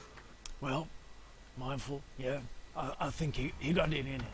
He just needs to get the build order straight. I don't know Yeah. why I started to talk like You- that, but You basically sounded a bit like Red Eye. really? Not at all even close to Red Eye, but still a little bit like Red Eye. It wasn't even close to like Nathaniel's imitation of him, which was really good back in Home Story Cup. Still, props to you, Alf. Thank you. Right, so Pox sees the early CC for Microlife. He knows that there won't be any early aggression from him. At the same time, Pox has his own Nexus, so both players are getting that two base eco going. Pox did start his core after the Nexus as well, so an early Nexus for Pox. So no early aggression will be put out by any of the players as of right now. Exactly. Microlife is switching up his build a bit. He has gone for, at least I think so, he's adding 2 barracks right now, so seems like he still might go for this early aggression then. What do you think? A bit surprising to see him all of a sudden adding on those 2 barracks. I'm wondering what he's gonna go for here. We do see an orbital going down, so I think he's gonna produce a couple of SCVs right now before he moves down to the natural. Yeah. But will he utilize this as an early push or anything? That is the question, basically. Adding a So that- second refinery there as well, so Tech being added as well here for Microlife, so he is going to start to research STEM. Just getting that early technology going. So Pox denying the landing, at the same time playing this quite smart. He is sending out a shade just as the CC tries to land, which means that basically the normal reaction from a Terran is putting down the supply, going out to fend off the adept, and when he does that, the shade goes in and is able to scout basically. But Microlife was ready for that this time and played it perfectly, I have to say. The shade is on its way again. Will he be able to shut? No, he actually decides to. Whoa! Actually, even decides to send his adept over here. get some use. Yes, yeah, and that is actually quite big. And he will also be able to scout, I think, if the adept isn't killed, which is not 3 HP. Gonna see that third CC, and that is big. Seeing that third CC is indicative of a Terran player that does not want to engage right now. And Exactly. will Pox utilize this? He is adding a bunch of gateways. Yep, he is gonna go for 2 base timing here. He is gonna push 7 quite gate soon. adept push. Something like that will probably be what he's going for. We do see that first War Prism Oh, is take ready over. to go. And Resonating Glaives is completed as well. So what will we see here now? Pox is putting down his adepts, so he's gonna pressure on the main of Microlife. At the same time, he might go for a bit of a drop in the main. Not entirely sure right now. He decided to just set up his War Prism here right now. So he is opening a couple of more adepts right now while he's waiting for these other warp kits to complete, which are already now, and there we see a bunch of more adepts being added to the push here. So 5 adepts are gonna make their way towards natural. At the same time, the War Prism is going towards the main mineral line here of Microlife, of not a big warp in being added as well, and you can see now that Microlife will try to defend this. He is stemming his way forward, getting 1 adept, getting 2 adepts, getting 3, 4 even. At the same time, there's a big adept push here at the natural, getting 14 SCVs right now. That is really big. We can see Microlife right now is trying to defend this with his army. He is being able to kill up this push in the long run, but the damage has been done. The adepts are in the main. They are disrupting the work of Microlife and also killing a bunch of SCVs. 27 SCVs has been killed now, and there's the GG for Microlife, meaning that Pox goes through to the finals. A 3-0 victory for Pox against Microlife.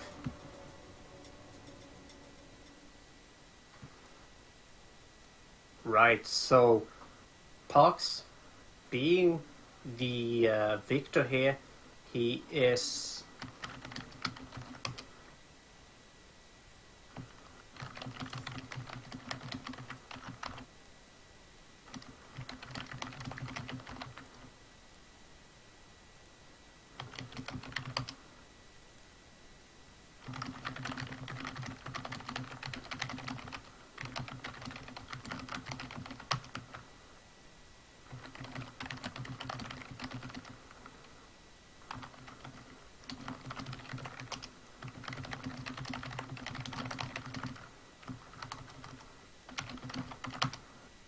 right, so guys, Half is be right back for a minute or two. You have to answer the door, so I'm here right now keeping you company. He is actually the one that is streaming though, so I'm not able to put on that break screen of ours. So you'll just have to see that victory screen for a little bit longer and just listen to my, well, I'm not sure if it's a lovely voice, but yeah, you'll just have to listen to my voice for a couple of seconds here, about a minute or two even. I'm not entirely sure how long that will take, but yeah.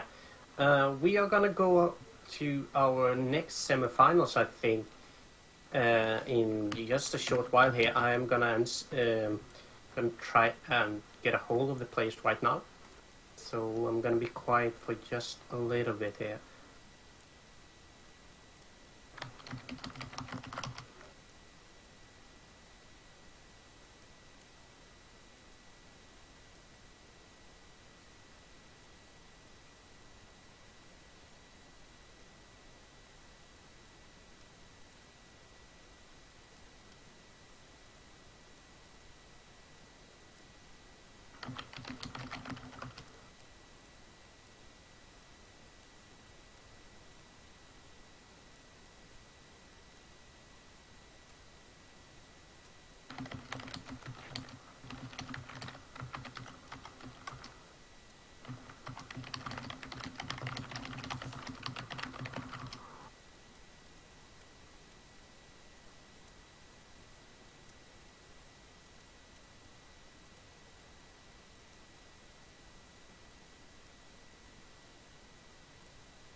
Alright, so I am in contact with the players. Gonna set up that lobby in just a little bit. Half is be right back though, so until he's back we won't be able to start the game. But yeah, that is where we are at right now. I am gonna quickly mute my microphone though, because I really do need to get some water as well. So So yeah, I'll be right back, guys.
Alright, so we are back with another game here Yes, we are. between Sugargang and Gusty on New Gettysburg once again. Right, so in the bottom right corner, playing as the orange Terran, it is Gusty. And his opponent in the bottom left position has been playing really well in this tournament. He's playing as the red Zerg. It is Sugliang. I'm quite impressed actually with what Gusty has done in this tournament as well. One against Wooded Microbe and then Crowbar. Yeah, didn't really win against with the microbe though. He didn't? I thought they played. No, he got a walkover. Aha, I didn't know that actually. I thought they played because they said that they played, but then I understand. Yeah. Well, one funny thing that Shulang actually asked me about was that he wanted me to pause at 3 minutes Okay. because he is boiling some fruits right now. He's poaching some fruits rather. Yeah, he just had to quickly check that after 3 minutes. So I'm gonna pause the game in a little bit. That is a bit of a funny thing, but we are friendly here over at Viking TV. Of course, players can do stuff like that, and we will accordingly pause the game when it's time for that. So yeah, right. So CVT or a CVT rather. Gusty being top masters, I think, is a really good game and a really good contender towards Shugliang. Or what do you think, Half? Yeah, I mean, well, I didn't know anything about Gusty until he signed up for the tournament and started playing, basically. I don't know anything about his play style, but Crowbar is not a bad player, and he won against him, so yeah, I guess he is a solid Terran at least. He is playing in Masters League and maybe even at the Grandmaster level, I assume. I think he's just the top masters right now, but still being top masters and being low GM is quite close nowadays. Nowadays, it's being top masters is a lot better than before, especially if you reach that contender level. A lot of players that were once GM are now not GM. I've seen, at least on my friends list, a couple of players that I used to see having that orange border on their portraits now are basically situated in the top masters. Yeah, true. And I mean, I don't really know if we look at the rank of, for example, Solo and those players. They are like 150 plus Grandmaster. I think they were like maybe around 70, 80 in the previous, before they updated as well. I don't know if overall the Grandmaster is tougher as well.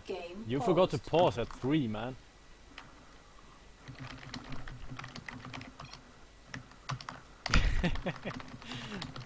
Now Suglian's boiled fruit is destroyed.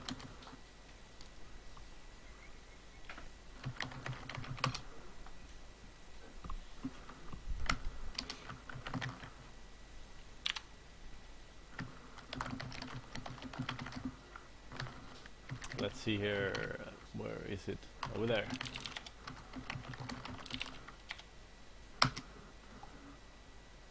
Right, so yeah, that pause did not go off as planned, and I was basically listening to you, thinking that you were telling me such an interesting story. I totally forgot about pausing. So let's see, it's Suglian versus Gusty, but I would put him as Sweden.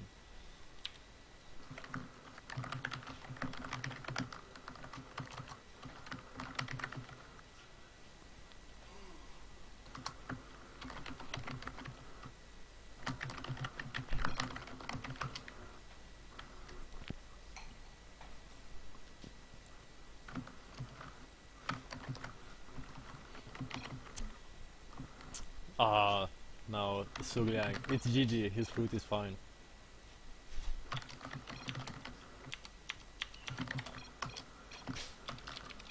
I can't even write here because I'm just an observer. Game resumed. Okay, so we are back here. 3 hatcheries for Sugliang. Yep, so he is going for the third hatch around the 3-minute marker. Quite standard actually. Adding a bunch of queens as is standard as well against Terran nowadays, just to be able to defend against the early drops and early harassment that is available for the Terrans. At the same time, Gusty starting to build on that wall by its natural will be completed in quite a while actually. It's not even close to finishing right now. And that is all to do with the fact that he doesn't really need that many supply depots as of yet. So gonna bring those rocks down, the rocks that are usually just annoying, being in the way of retreating, for example, or when you're study stepping. Just being able to misclick attack move on that can ruin a game basically. Just to for example, trying to dodge banelings, but at the same time study stepping and all of a sudden attack moving them, or rather attack moving the rocks, basically means that you just stand still and gets hit. So bringing down the rocks are always a good idea for, I think, all players basically. Something that I think should just be a bit of a tip from us at Viking TV to you at home. Bring down those rocks by the ramp. Or you will lose. There's no real use for them staying alive unless you are engaged in something. When you can just kill them while you're waiting for stuff to happen, basically.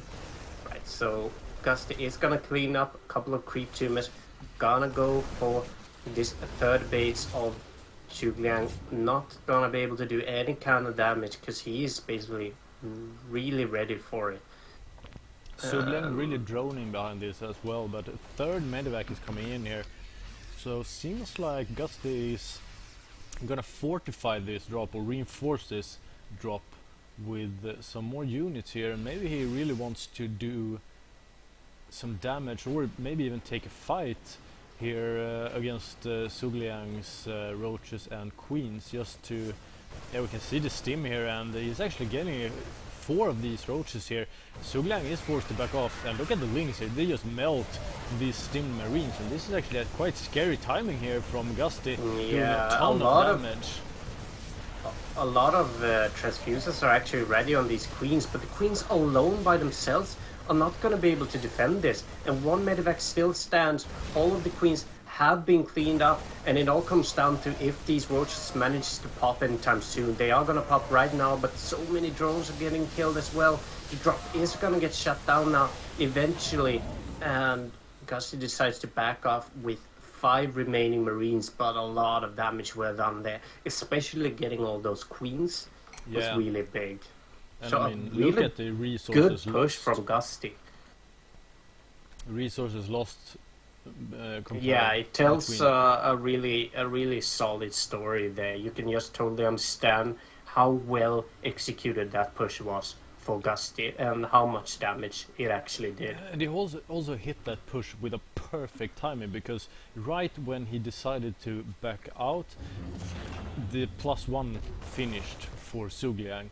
So he was basically fighting that whole fight with a slight advantage in upgrades. Yeah, exactly. Especially noticeable when it comes to Marines against Zerglings.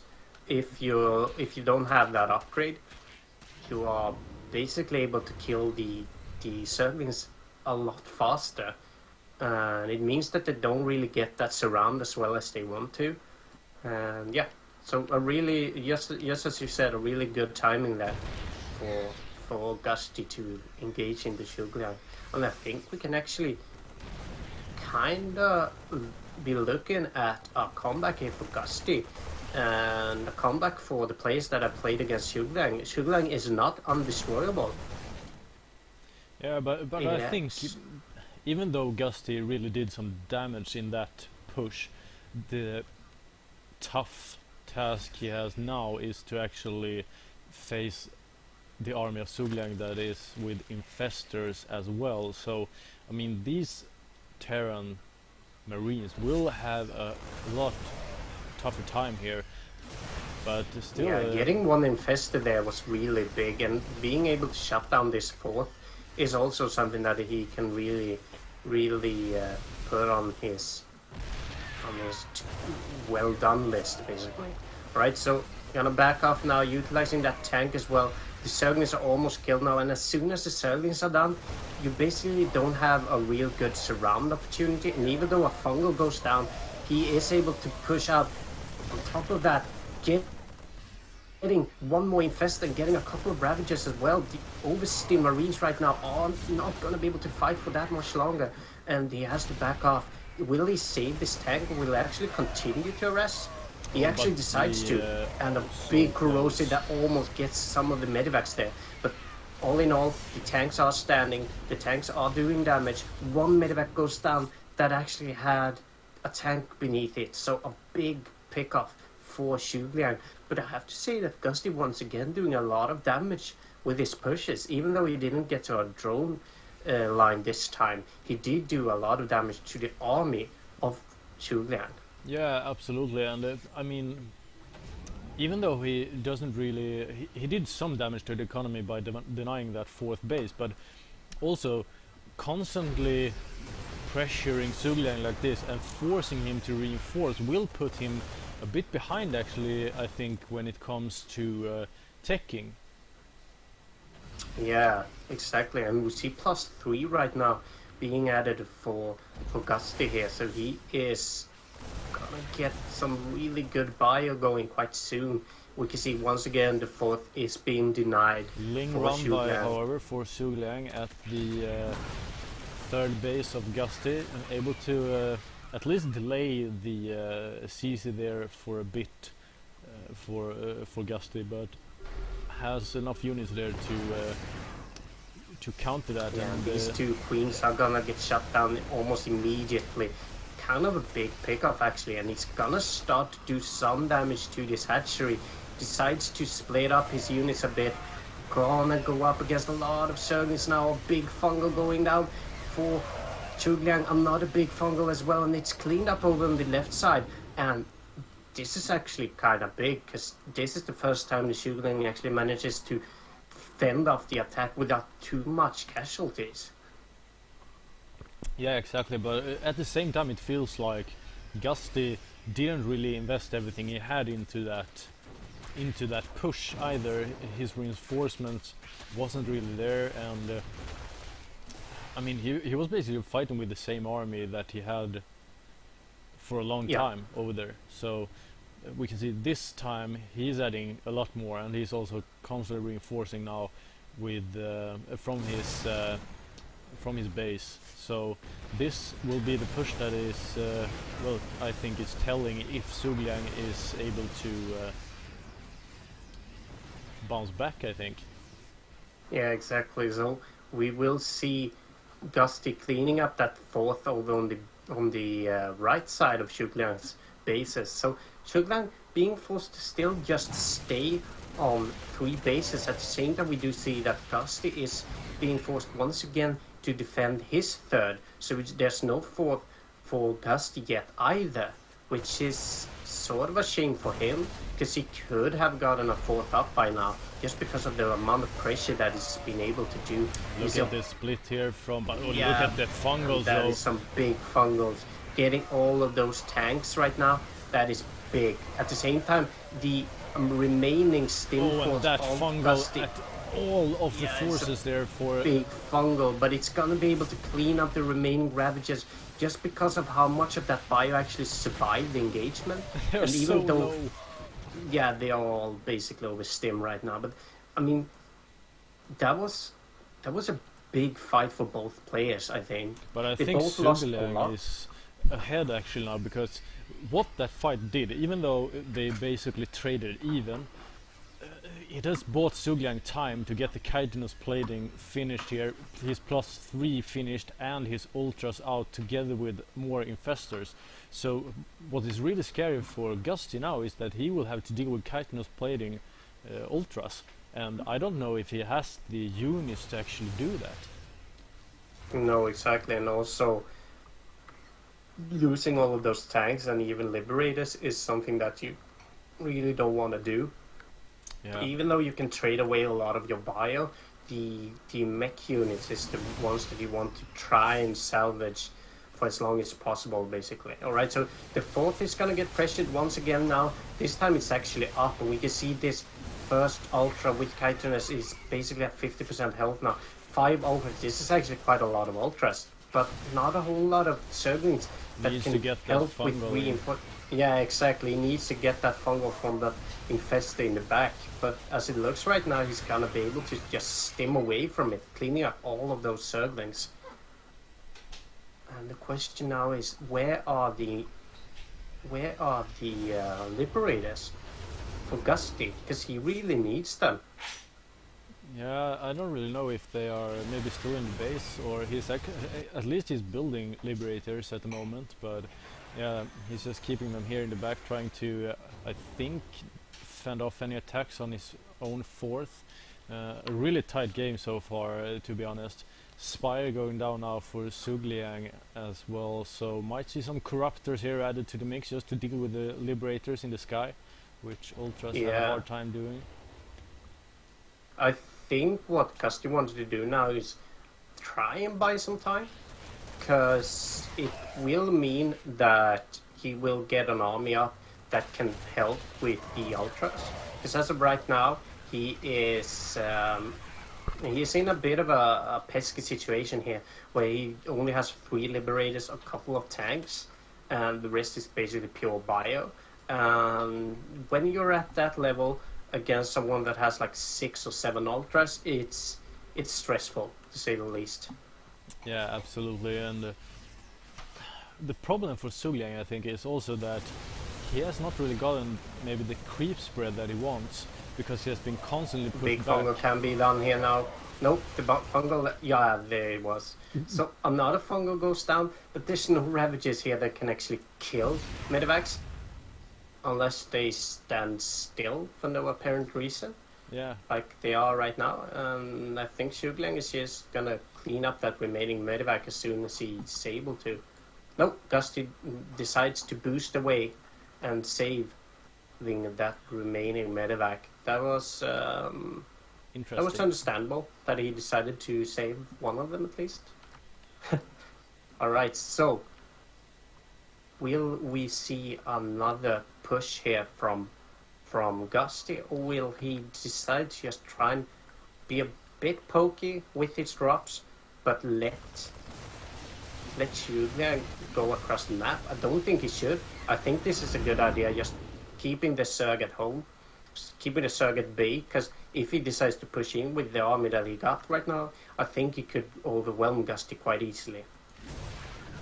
Yeah, exactly, and it seems like he has added Ghost Academy now as well, so we'll see some Ultra counter coming out here for Gusty eventually, I think. However, he is almost at 200, so not that many ghosts that can actually be produced at the moment.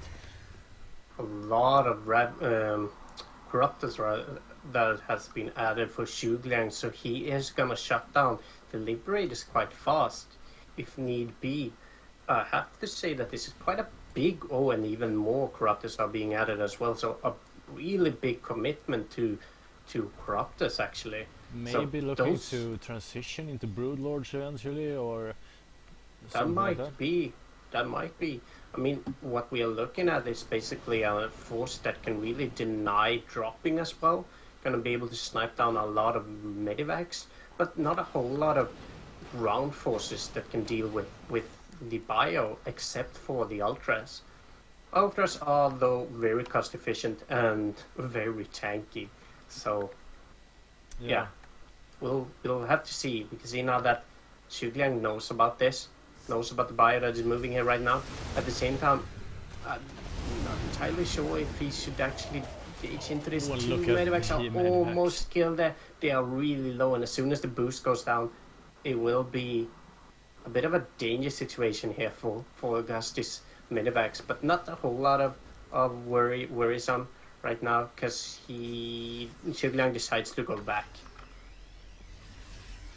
Gusty tries to take that island base, but Sugliang has already do the preemptive maneuver here with his overlord, so can't land over there right now. He has to get something to clean off that Overlord, and the only thing he got right now are Liberators, and he needs the Liberators to deal with these Ultras, since he doesn't have any Ghosts at the moment.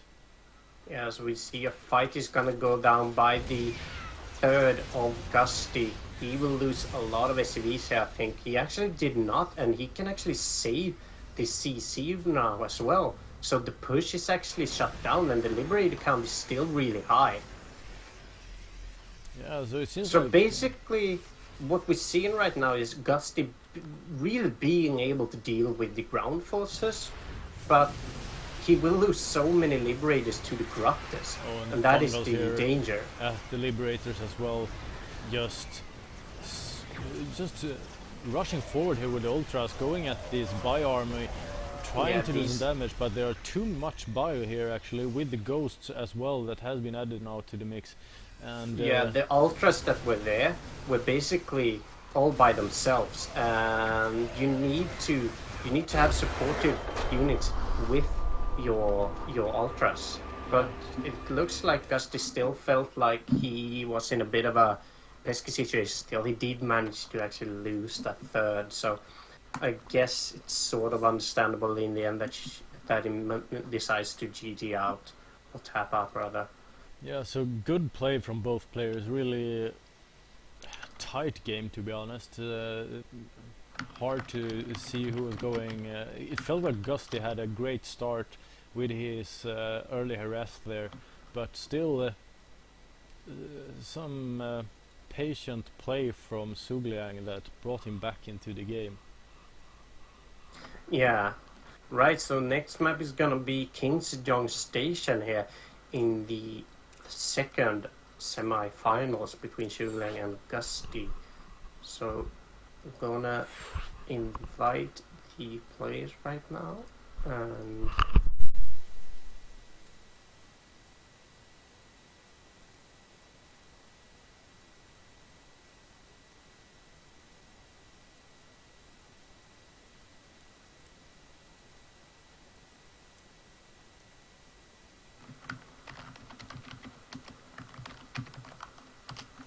alright, so here we go. The second game is about to start. Yeah, that first game was really entertaining to watch, I think. Both players played it out really well as well, so there was some good CVT action from both players.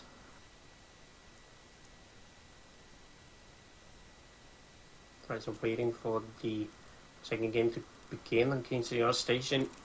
In the bottom right position, playing as the red Terran, it is Gusty. And his opponent from Finland, playing in the upper left position as the orange Zerg, it is Sugliang. There's a Kingsjong Station, a map that I personally do not enjoy playing as a Zerg, especially against Terrans. Yeah. Bit of an odd choice, maybe, for Shugliang. Not entirely sure. Some Zergs actually like to play on this map.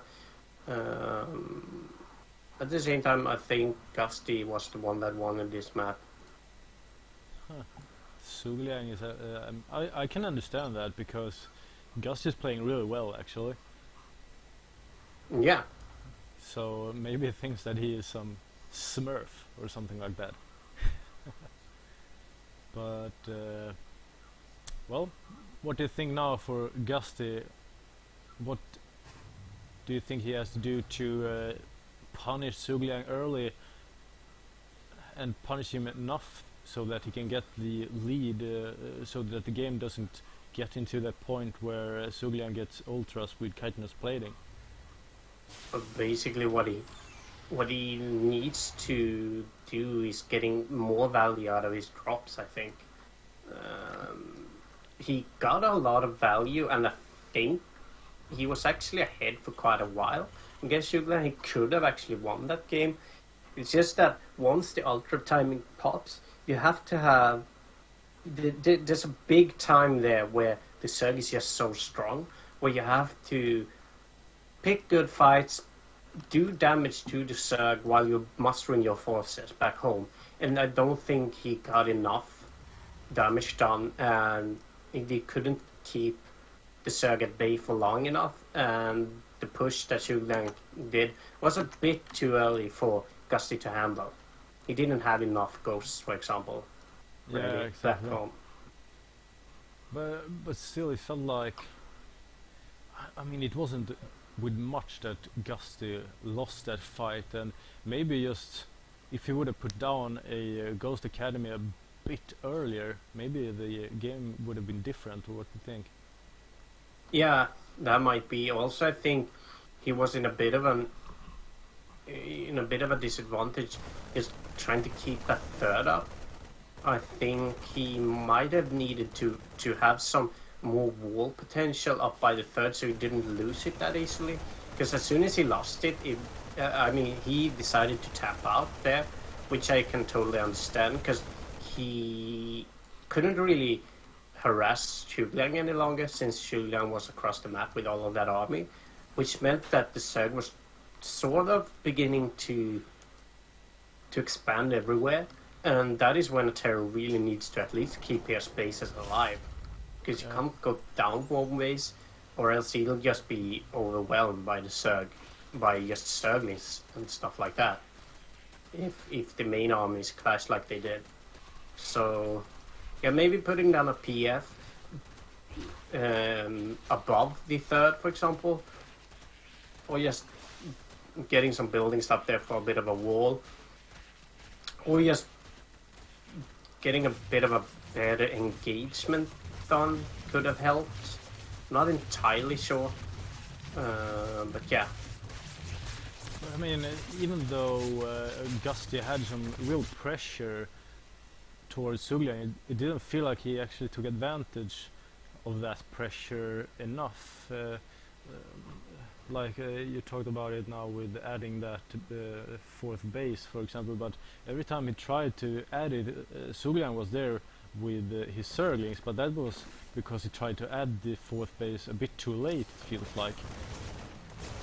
Yeah, maybe. Okay, so we see a mine goes down, getting one queen actually, and I think that is actually quite big, because you can get 2 queens for the value of 1 mine and 1 marine. That is kind of a good trade actually. Another dropship, or rather medevac, is being added as well. We will probably see that drop play going. The Zhuge has brought down the rocks though, and has creep spread quite far, and also putting out a couple of Zerglings here as well that is going to be ready for this.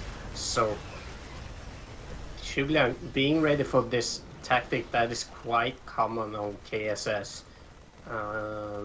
Yeah, we'll see how much damage Gusty can do with this. Gonna clean up a couple of creep tumors. Here we go. The marine tank harassment has begun. It would be A lot hard of for him queens. though to actually get anything more out of this. I think Yeah, there's a lot of queens here actually able to defend, but 2 roaches has been killed already. The tank is starting to do a lot of damage to the roaches, and marines are going down as well. The medevac is basically just focused fire too much, and as soon as the medevac goes down, the micro potential drops drastically. I mean, you can't really get that tank away, for example, and that was a big pickup for Zhuge, which meant that Gusty couldn't keep up with the pressure that he wanted to. yeah, exactly, and I mean, it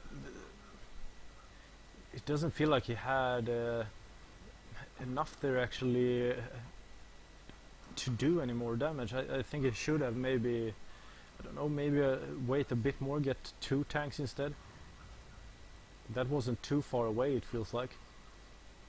No, I think something like that. Also, I think he might have been overcommitting a bit. Maybe he should have waited a bit or gone back a bit early just to save the drop and being able to once again push like now. So if he had had one more medevac here with Marines, that would help a lot, I think. Right, so another medevac is being pulled over here. At the same time, two tanks are focus firing a bit on that third base as well. So the Zerglings are basically, some of them are over here, while the rest are by the second base of Zhugliang. So Gusty trying to do a big multi-pronged attack here. Does fail a bit, losing that medevac with the Marines inside it. So not being as good with the multi-pronged attack as needed, I guess. Zhugliang will be able to defend this, and I think what Gusty needs to be a bit careful now is about when Queens will pop up here, because I think they will make their way over to the third eventually, because they can't really let these tanks go and harass the mineral line. No, exactly. And we can see at least a couple of queens there now, so a lot harder now for Gusty to do anything. But I mean, this is also something we can see. Zhugliang is actually taking a fourth base now, so it really feels like he is daring to expand a bit more than Gusty actually does, and that is really important in the later stages of the game. Just to have that economy up already and have the bases up and running, and even if Zhugliang loses one base now, he still has that backup base that will put in on equal turns as Gusty. Yeah, exactly, and at the same time he's making his way towards the fourth, going to be able to deny this fourth, I think. That is kind of big. We'll see now if the Zergling run by will make there in time. Nope, he's actually going to be able to deny it. So 3 base against 3, but at the same time the Zerglings make the way through the Wolof. The Wolof was actually not even up. So the Zerglings are in Gusty's base right now, and that is really big. At the same time, the engagement goes down. Fungal A is big sick. fungal here. A couple of... yeah. That was just such a big fungal, actually, which basically made him lose the game. Holy moly, that was... yeah, that was a real GG move by Zhugliang, getting that fungal down. Yeah, and I think that Elliot, or I mean Gusty, his name is Elliot here, but Gusty didn't really see that engage coming. He might have been focused at what was going on at home actually. Yeah, a bit of a misplay not putting your supply depots back up, I think. Yeah. I think that made a bit of a big miss there from Gusty, which might have done a lot more damage to his APM capacity as well. Just getting a lot of pings back home. Yeah, exactly.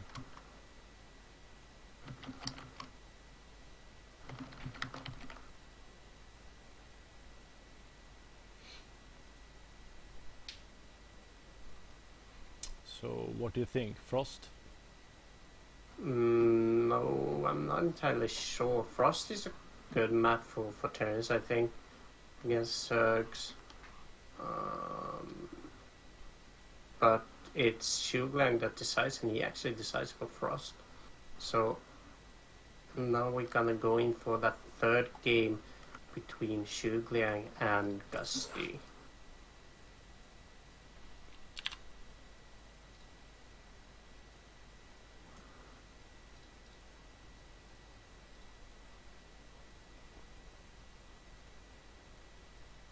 So a quick update in the bracket is that Pox is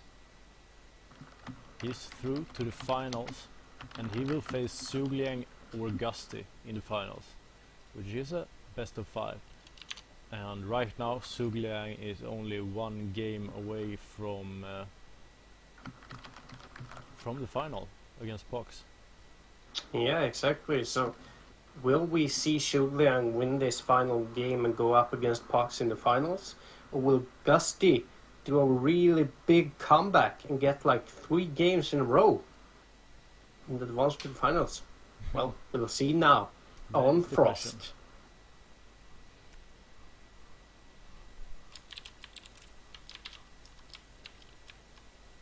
Right, so in the bottom right position, playing as the blue Zerg, it is Zhu Liang.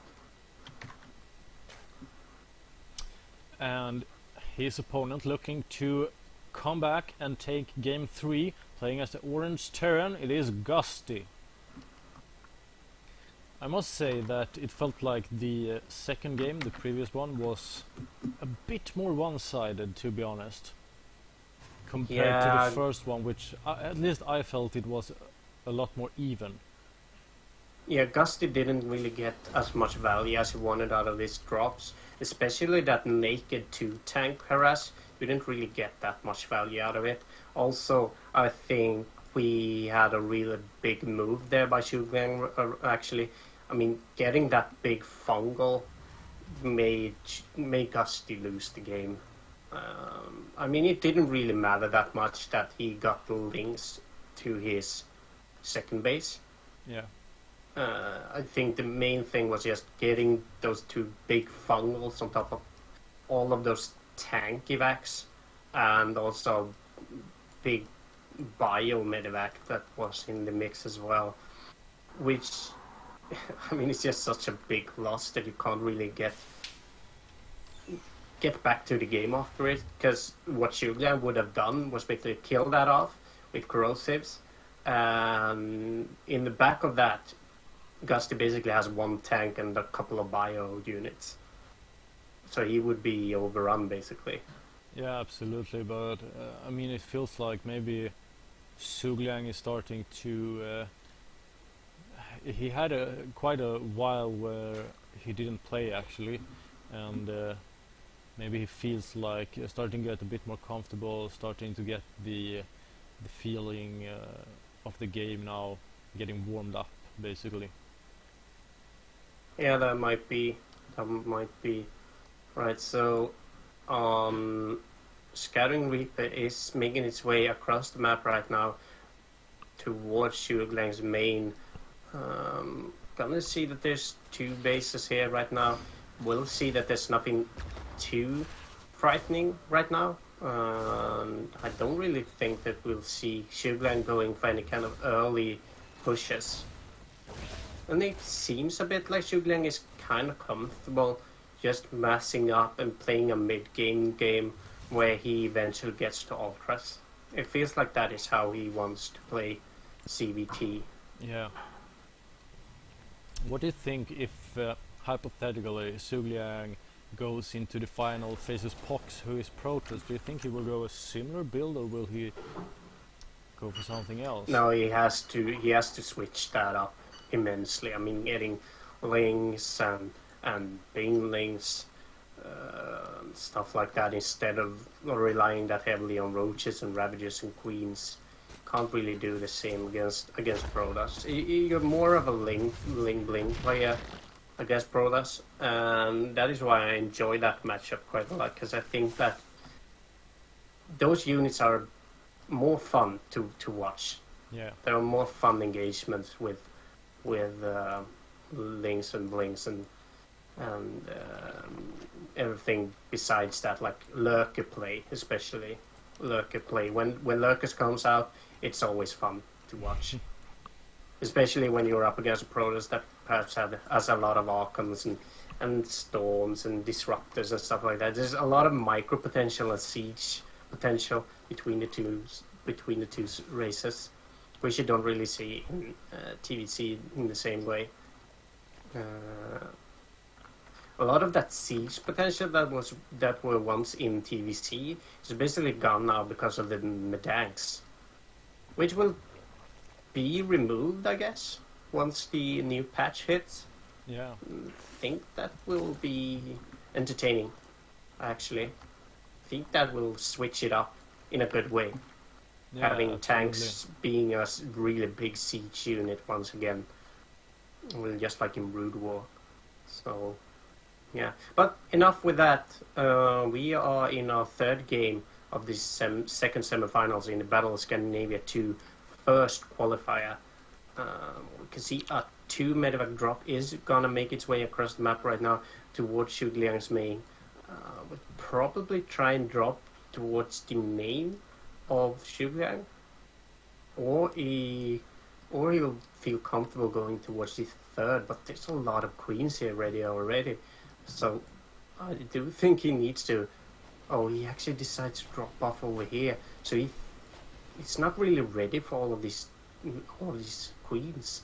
And this is actually a scary amount of queens because there's just so many transfuses ready here. Yeah, and one roach just being able to tank that whole bio. Yeah, that was a Force. big transfuse comeback of Xu Liang basically fending off that attack like a real pro. So we see a mine here added as well. Not all units do fit. The mine and 2 marines will be left behind.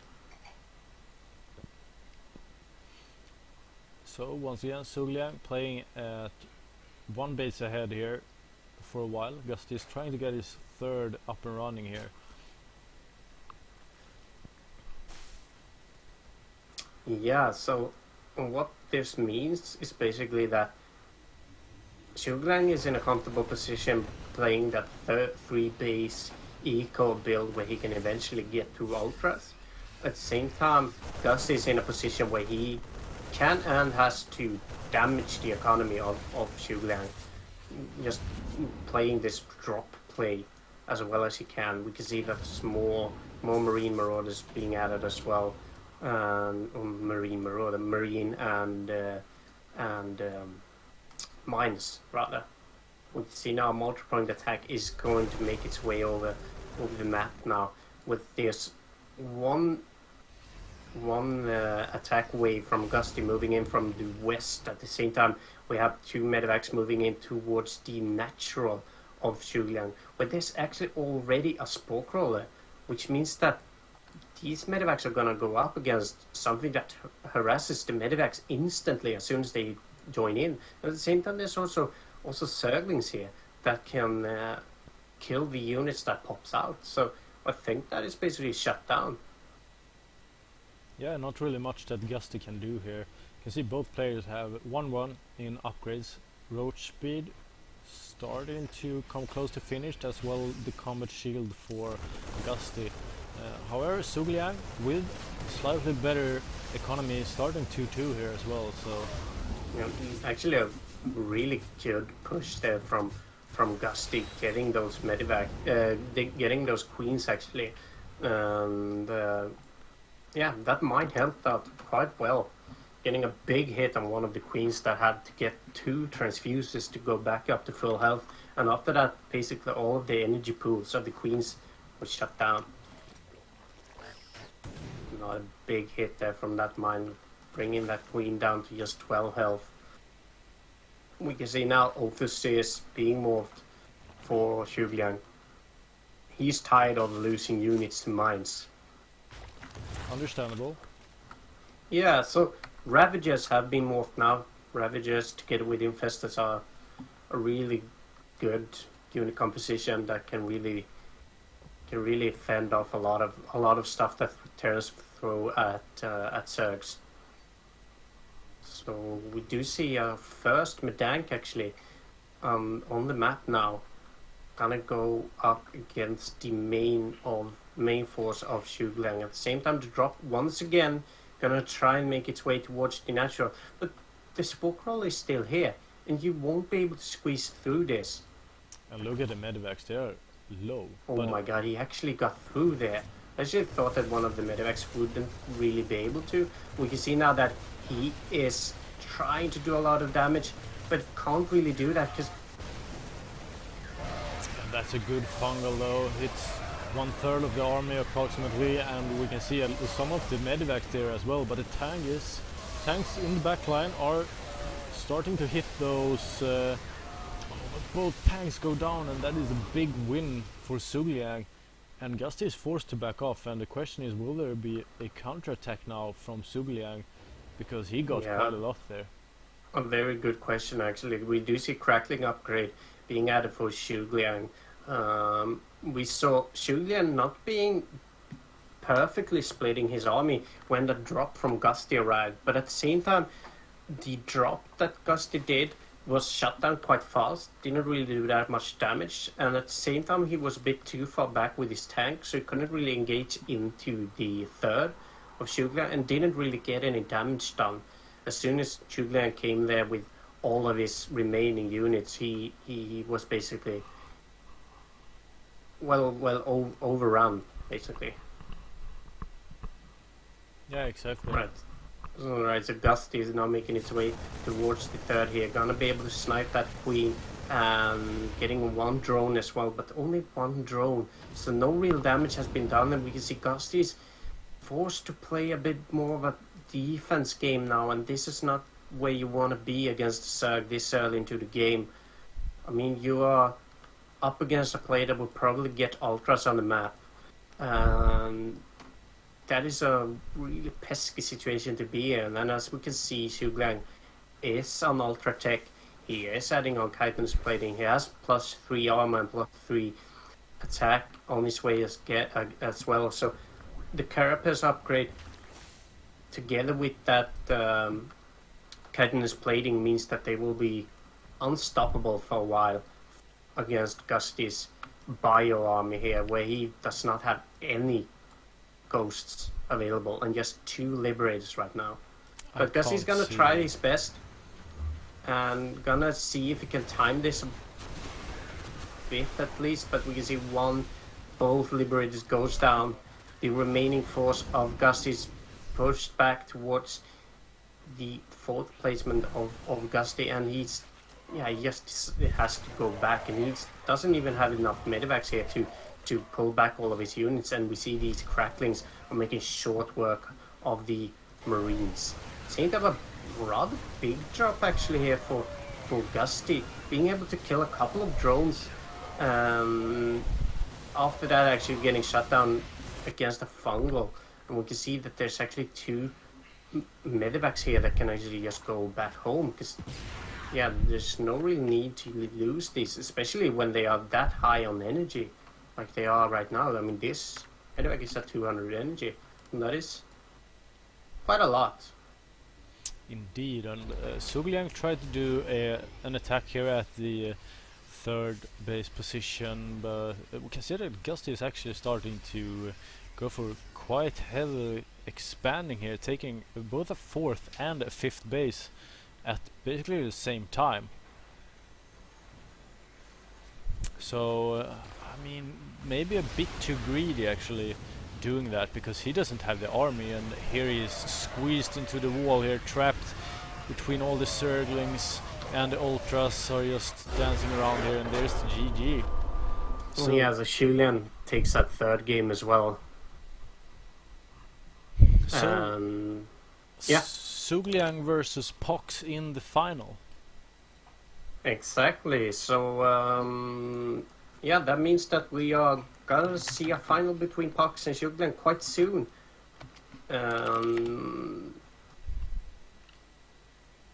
We'll just have to go for a quick break as well, I think, while we set that game up. The players need to do their map vetoes, and we need to create the lobby.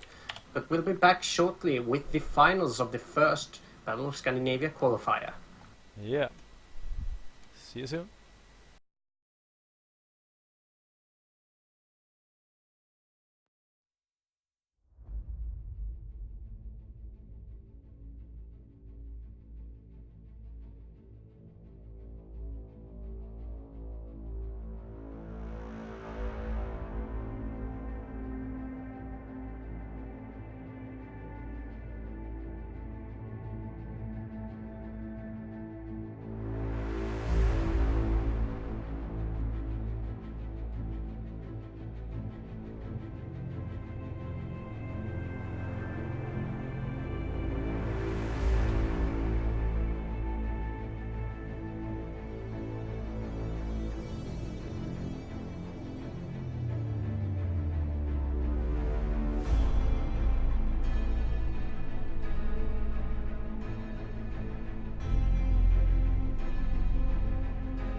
All right.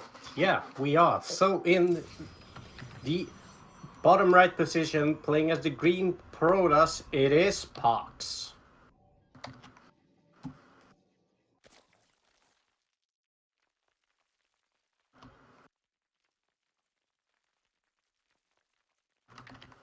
Exactly. So this is the finals of the first qualifier to the main event of Battle of Scandinavia 2.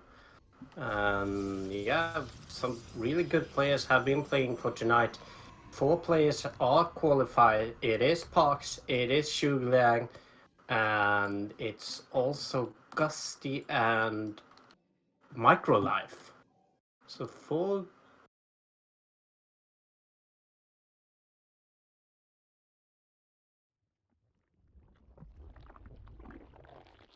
All right. So one person is cheering for Finland, at least. I think Surikelmi in chat is also a Finn. Well, shit happens. Shit happens sometimes, right? So, Pox starting that early nexus with Core eventually. Sort of standard for him, sort of standard for all Protoss players, I guess. We'll eventually see some probing being done. Just being able to produce a lot of probes is a big strength for Protoss. In the other hand, yeah, I know. Yeah, we talked about it. No, but droning is better. Probing is just, as I said in the Go for SC2 stream, I think it was. Probing really brings the memory back to the X Files, where aliens are probing humans. It's just not okay at all. Right, so Pox not being able to deny that second base is gonna deny the third though. And this means that Julian will either have to wait for the pylon to go down, which it will quite soon, or whoa, that was close, but not close enough. Julian manages to get the third down in basically the timing window when he wanted to. So nothing too damage in there for Chugliang. Same time, the scouting adept is here now. Gonna send those shades towards the main just to do a quick peek at what this is up to. We'll see a spawning pool, and nothing more than that. So no real early aggression will be done by Shugliang. He is getting the third ready right now. We do see a Stargate here for Poxto, and an Oracle is actually going to be built as well. So a Stargate together with a couple of gateways, an Oracle play into some gateway units for Pox.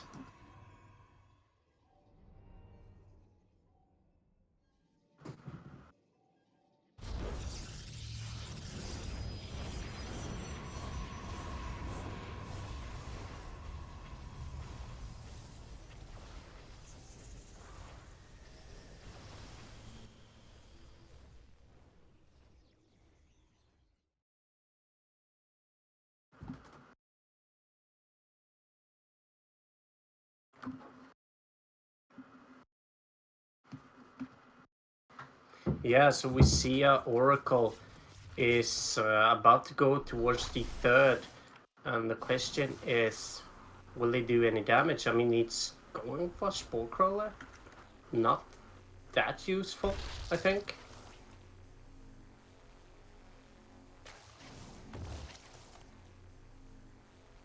He really did want to kill that Spore Crawler. He actually manages to kill the Spore Crawler, get the drone, and go back before the energy was out. I think it was a bit weird for Shugliang not going there with Queens a bit earlier to be able to defend.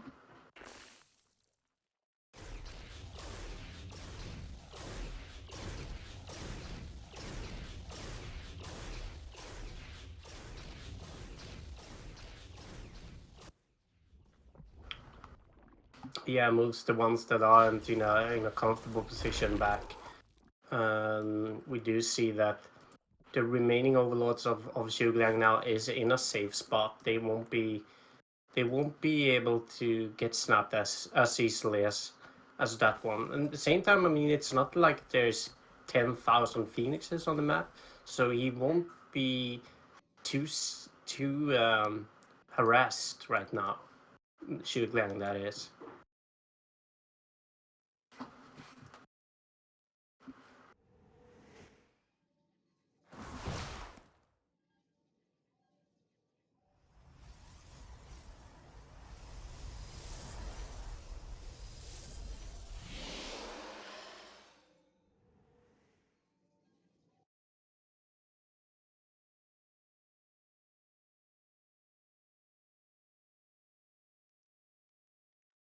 No, he actually stopped producing altogether, which was basically what I was referring to, that he is not committed that much to phoenixes, and Zhugliang does not need to be that worried about losing any more overlords.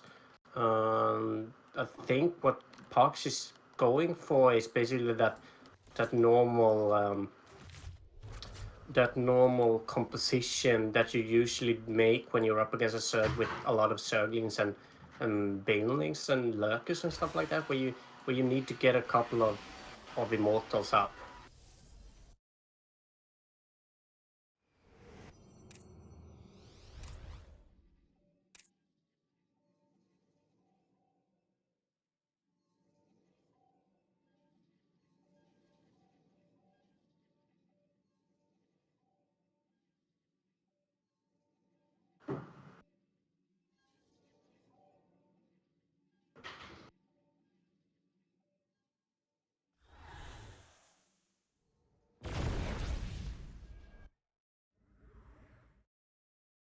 Now he needs to have something that can shoot up and can be annoying against the Phoenixes. And also you can't really just go for Lurkers if there's a bunch of Phoenixes. You need to have something to defend the Lurkers. And when it comes to Phoenixes, you have to have something that shoots upwards, which is Hydras. If that was an answer to your question, I was a bit confused there actually. Wasn't 100% sure what you actually said.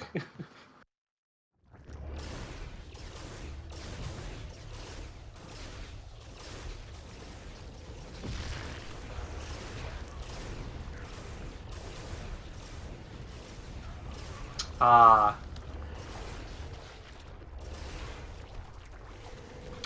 No, I don't really think so. I mean, this is a composition you want to have anyway. It's just that maybe he'll go for a bit more Hydras than usual, just because of the amount of units that are there.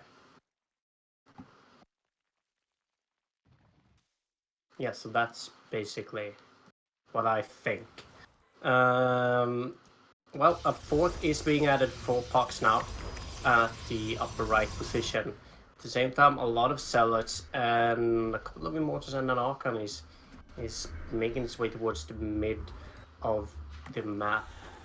This is not going to be spotted by Zhugliang just yet. He is running his Zerglings towards the mid. Gonna spot it right now, and he'll have to back off.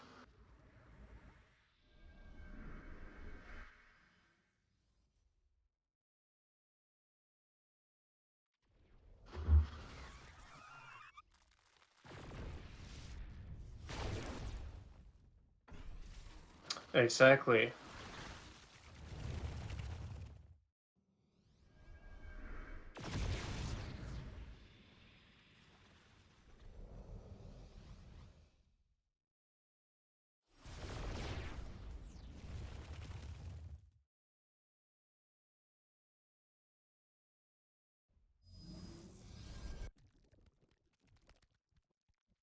It's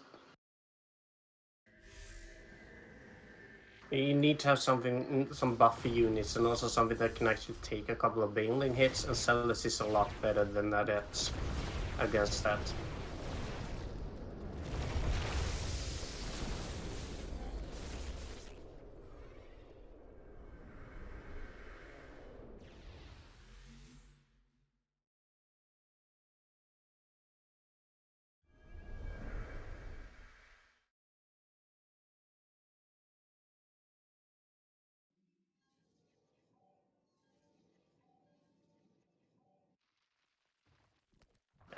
All lurkers are gonna be spotted now.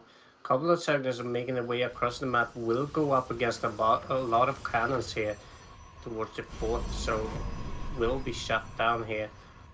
Can't really do that much damage, and they can't really get to the main either. So the circling harassment is gonna be shut down, but at the same time, the main of Pox is gonna harass into the Banelings. A lot of Banelings are actually sniped right now, but the Broodlords have been added, and these Broodlords are not comfortable, are not that comfortable for Pox to engage into, to be honest.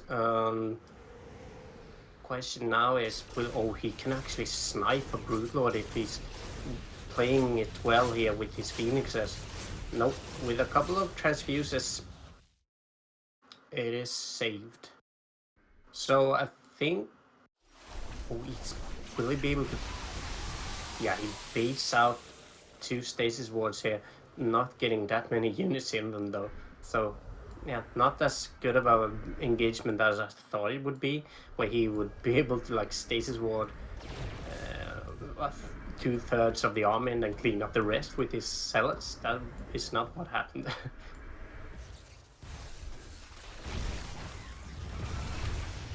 Yeah, 2 lurkers gets down, 3 lurkers. This is not how you want to engage into a Protoss. You never want to have your lurkers in the front like that. You always want to have support units for them, because they're just so easy to pick off like that. He got way too many lurkers there. That was a really big misplay from Zhuge Liang. And there's actually a Tempest now, which can start to deal with these Broodlords as well. Not enough Tempests out yet though, but what we can see in the back is this. Together with 3 more Tempests and the Mothership, I think Pox can do a lot better here.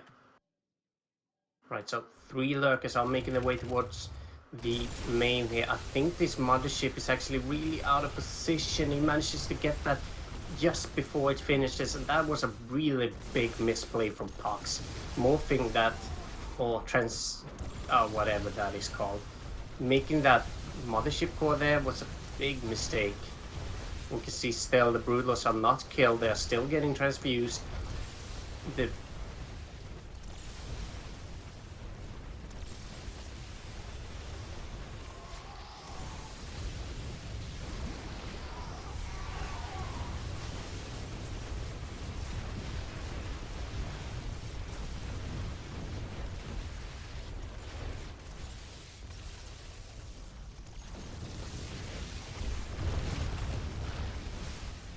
Yeah, getting a lot of queens. Just 1 transfuse left here now, and I think Pox can start to finish out these Broodlords now that there's no more transfuses. Right, there's 1 transfuse left, but there's not enough ground units here. I think the Immortals are caught.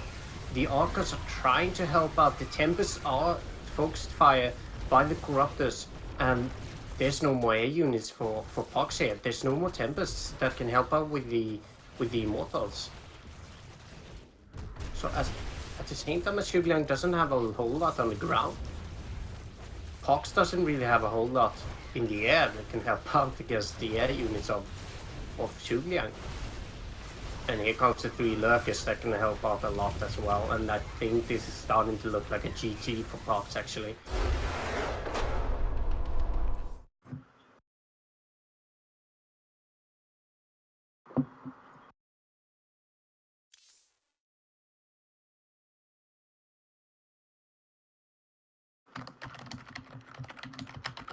Yeah, and we are now waiting for that next map to be decided. I wonder which it will be.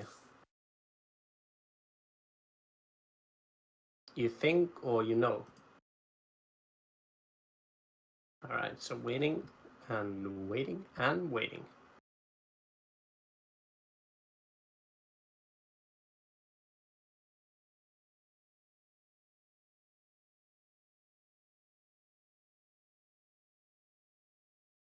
I think it's Zhuge Liang actually.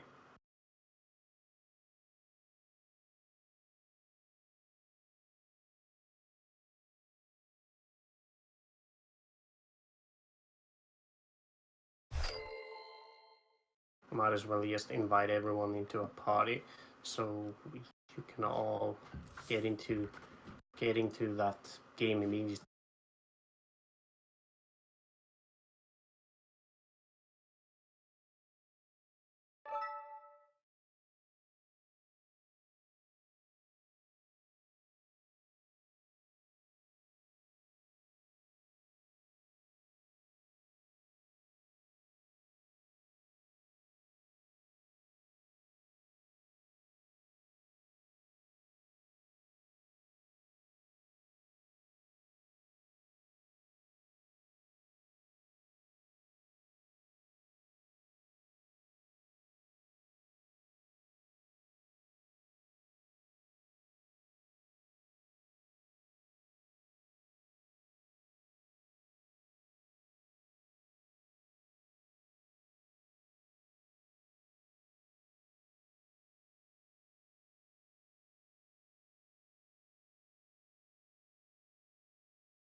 Mhm.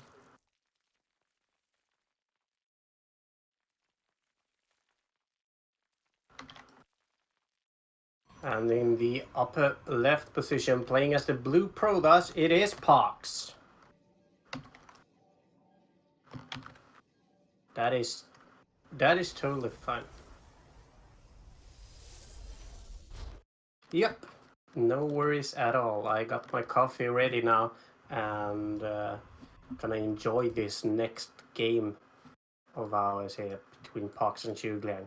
Shugliang being up one game, he played that really well. I think Pox had his opportunities at actually defending that push that Shugliang did, but in the long run, some misplays and some really good plays by Shugliang made him win.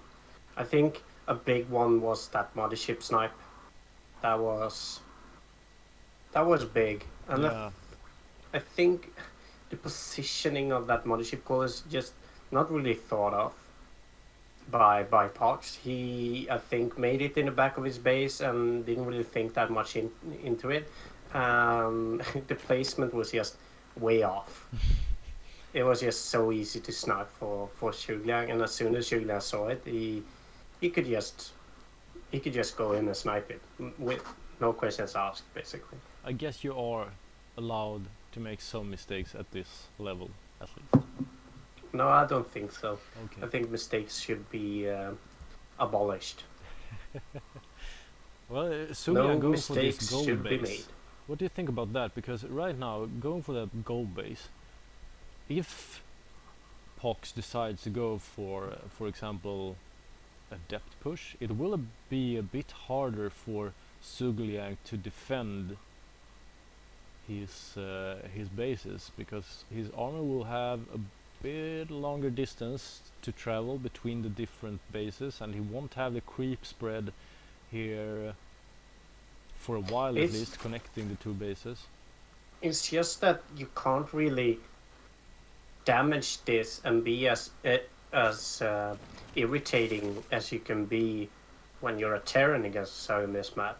Getting the gold base this early is not as much of an issue when it comes to going up against the Protoss, especially seeing how you normally get that third around 3 minutes, and you get the creep spread by that hatchery, which means that you basically connect the 3 bases.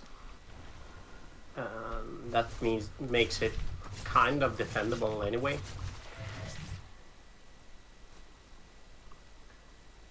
Yeah, exactly. Well, I mean, it all depends on how Pox decides to play it. It feels like in order to do damage, he will have to do multiple warp-ins at different bases, basically. And Yeah, it doesn't really look like Pox wants to do any pushes right now. He is starting to add a couple of gateways. He is gonna add that Robo, which means that he can add a War Prism. So we might see a push quite soon, but not until Shugliang has gotten a lot of worth out of that gold base of his.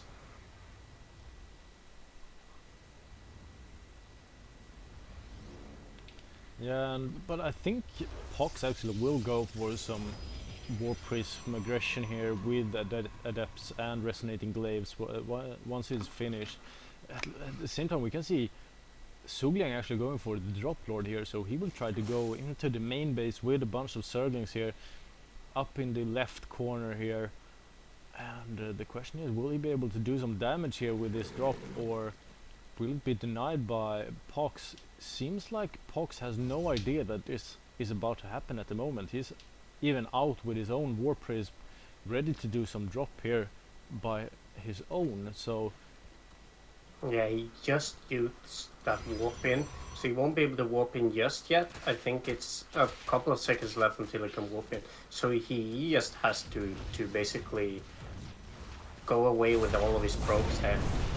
And now the drop is shut down, and getting 3 probes, I guess that's okay even. Not as much damage as he could have hoped to get though. You can see now that there's only 1 Zergling left.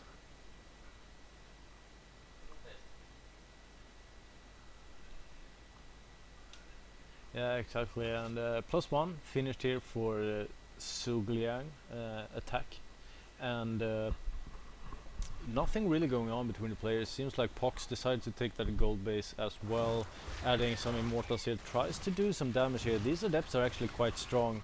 We can see the Warp Priest micro here from Pox, decides to actually make use here of the height difference just to get a few more kills at those Zerglings.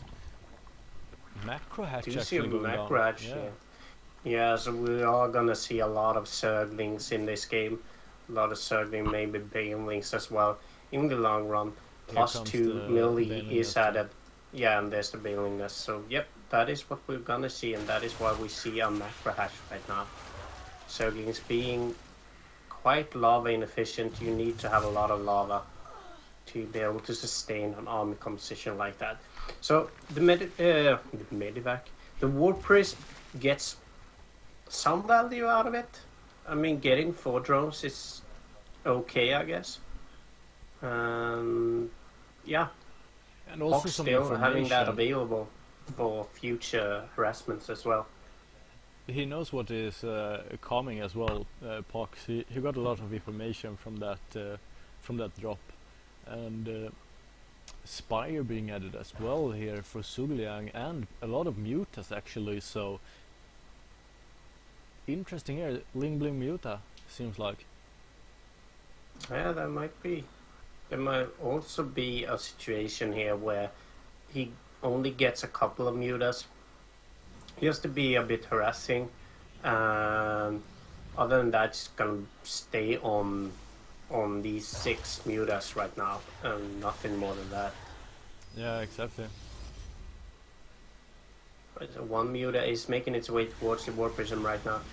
There are 4 sentries here that can shoot on the muta. There's actually some stalkers here also, so can be defending against the mutas at least. But still, a lot of links and banelings here. So force fields will be the most important part of Pox's composition to survive against Shulglan's army. Yeah, absolutely. And the only problem here is the Lings and Banelings basically, because he has the Immortals to deal with all the roaches. And, he really needs to get these forces up. And Yeah, it was a bit of a mistake actually. He let those Zerglings get a bit too far into his army, but at the same time, that link of Pox saved all of those stalkers. It actually mopped up quite a lot of the Zerglings by doing so. Not losing that much, besides just losing those sentries that were not that good anyway, since they had already used up all of their energy reserves on the force fields. So what I'm looking for right now is the warp prism. Not entirely sure where it went. I think he actually lost it because he created a new one. So yeah, he must have lost it. I guess he lost it against Ravagers somewhere. yeah, it was picked off. So can't really engage, I think, until that war prism has arrived. He's trying to do some damage. Actually, gets 7 drones here. So Yeah, that is actually quite good. Yeah. I think that was like 2 or 4 adepts, so kind of Really? a big push. Yeah. Big push, kind of good payoff. To be honest, You see? Yeah, this is just so weird right now, the engagement that Fox decides to do, but at the same time, spreading his units quite well against the Banelings and not getting that much value out of it. Yeah, he lost all of his immortals though, but at the same time, Sugliang also lost quite a lot here. We can see the adepts just go straight in here. There are still mutas in the air here. Here comes the Banelings, so the question is, will he do some damage here? Good void there from Pox. Yeah, that is actually really big, and I think that Pox has the upper hand now. It's actually GG, and that is the first loss for Zhugliang in the tournament. Pox manages to equalize the score 1-1. Some good play there from Pox. Yeah, absolutely, and fun to see that Pox bounces back immediately in order to equalize this final into 1-1. So will it not be an easy victory here for Sugliang?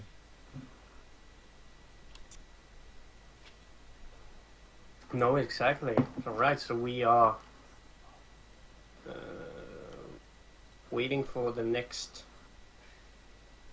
map here. What will we see? Seems like... is it really... I don't think... I think Frozen was vetoed. Yeah, exactly. I just saw it when I clicked. I was like, oh no, it's Vito.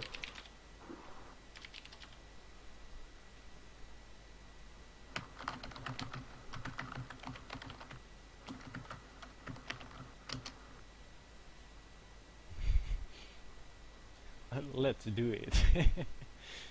Lost Temple and Big Game Hunters. Lost Temple would have been so nice.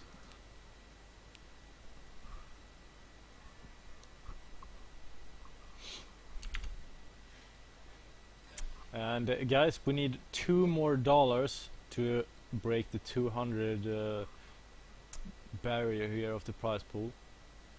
We have coupons left, so make use of them and donate $1. I'll just Accept the invites. add it here in the chat.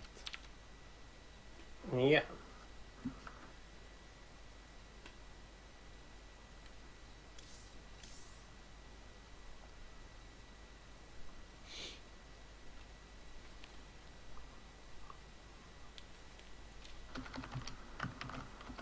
Alright, so just gonna wait for Pox real quickly here.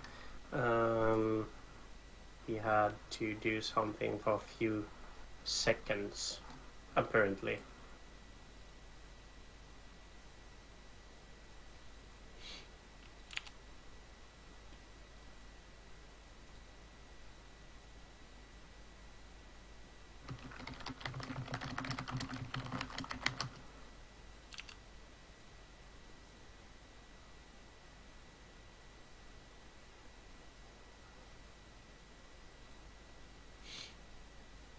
At least Sugliang seems to be ready.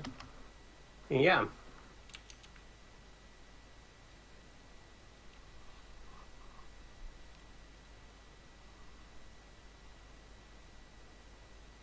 Alright. There we go.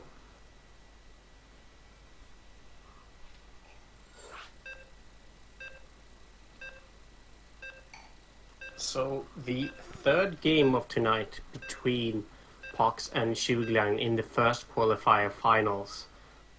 Remember, the player that wins here gets 5% of the total prize pool in the main event, so there's actually some cash involved in this game.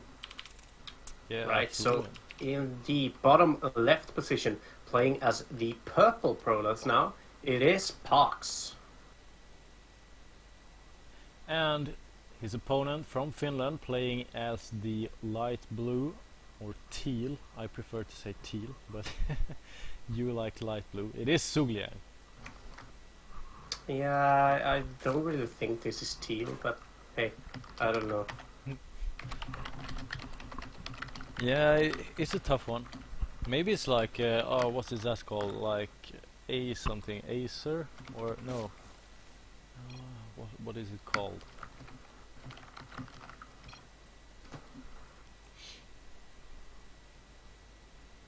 I'm not entirely sure what you're trying to say. Yeah, okay.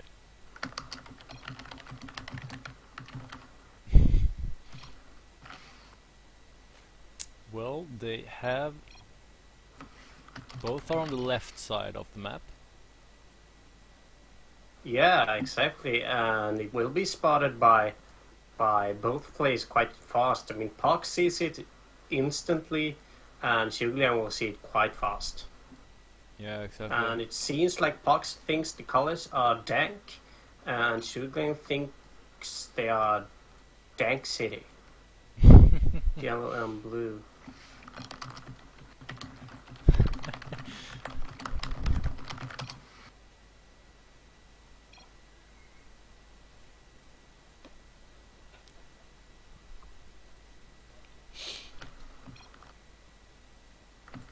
Alright, and we see Pox here is actually practicing his Swedish for a bit.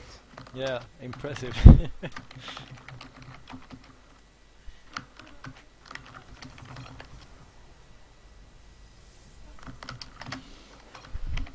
Eight of 8. Alright, so I'll have to stop shouting at the players. It's actually a bit ridiculous. Yeah, indeed.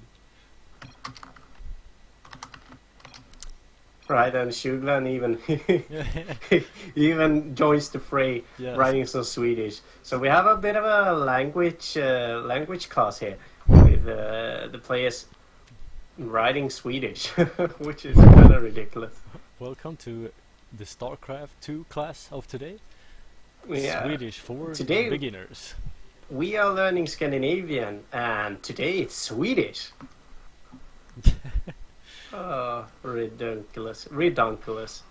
Third Right. base down for Sugliang. And Pox is playing at 2 bases, adding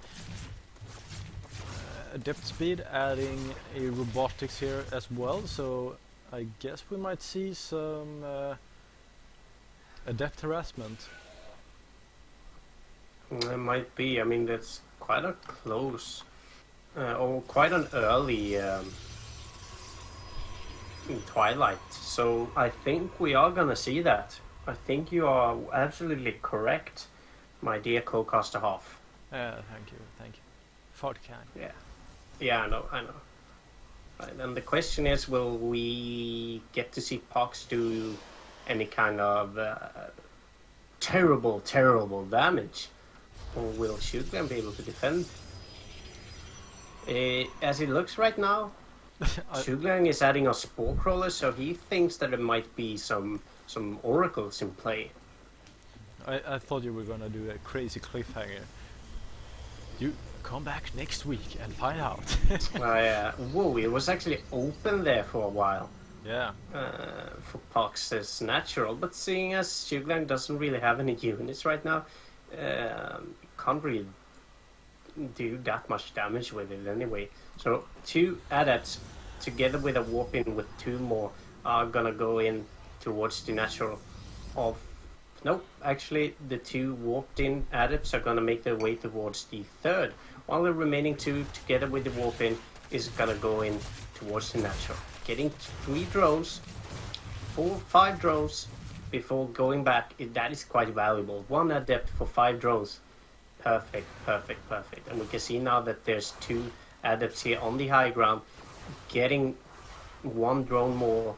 And yeah, we are probably not going to see any more drones getting killed. We actually do 1 more. And other than that, they actually go down towards the low ground here, where they can clean up the remaining circlings. Actually but there are getting a roaches here as few well. more drones. So, yes, there's actually a big adept push here in the main, getting a couple of more drones. 13 drones have been killed right now. Yeah, that is just so big. I mean, the adept play right now from Pox is making a lot of damage. They're actually doing terrible damage. The adepts, they're doing it. Yeah, they really are. They show their value in harassment damage. Like totally valuable, totally valuable. I can't even find words for it. Just how well he was. But at the same time, there is a counter attack here where there's not a whole lot of units that Pox has, like 3 sentries and an immortal. Not the best of composition, I guess. A bunch of servants, I think. But I do think we'll see a lot of adepts eventually here.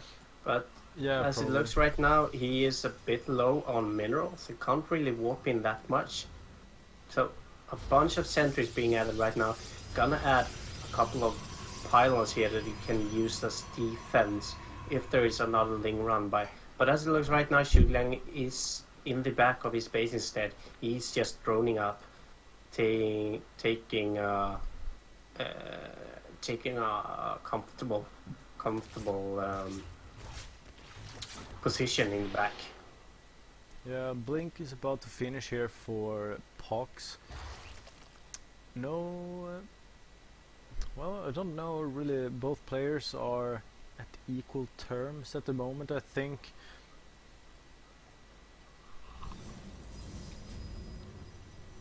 And no upgrades out yet for either player, except for the Blink then of course, but I meant for the attack and armor.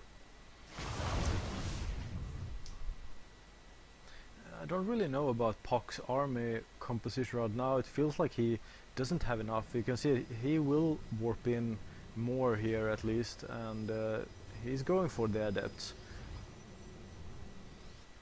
Yeah, and I do like that choice. I mean, he has done a lot of damage with the adepts in the past. He has a lot of sentries that can help with any kind of bailing damage that can be done, and also having that resonating glaive upgrade already helps a lot with the amount of DPS that you can put out.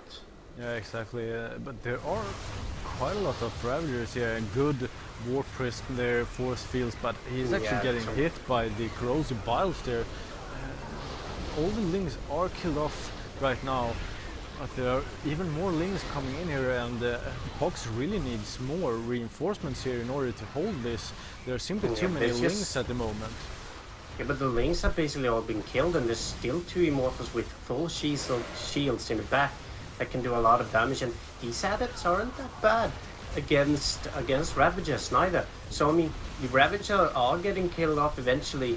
There's not a whole lot of lava left for Shuliang now. He is starting to bring down some of the units, but the Warp Prism Micro here with the Immortals are helping a lot. Yeah, absolutely. In keeping them alive, and in the end, it looked like Shuliang was gonna simply overpower Pox, but a lot of good warp fields or force fields rather for Fox made him able to clean up the Zerglings, and in the long run he basically got kept alive by the force fields, and then all of the offensive warpings made it a lot easier for Pox to reinforce that engagement.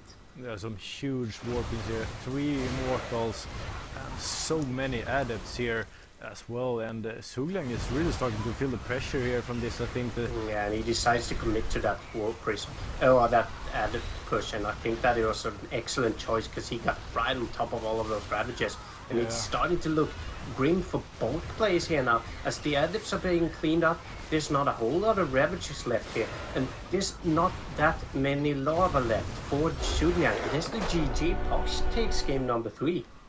yeah, and he is only 1 victory away from the 5% prize pool. Yeah, and exactly. The first place So in the qualifier.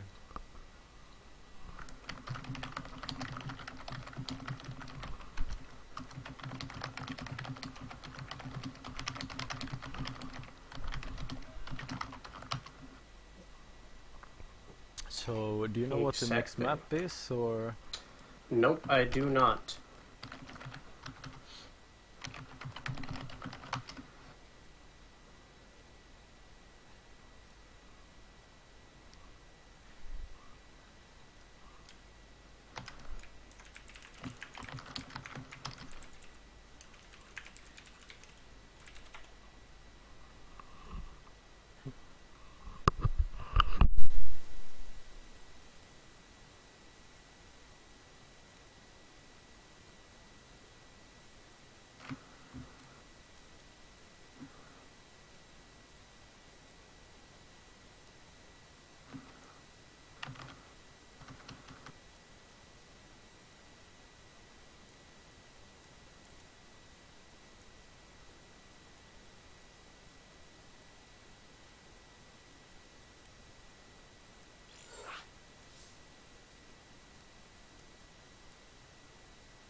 Right, so in the top right position, playing as the red Zerg, it is Shugliang. And Sugliang's opponent that has won 2 games in a row right now is playing as the blue Protoss. It is Pox.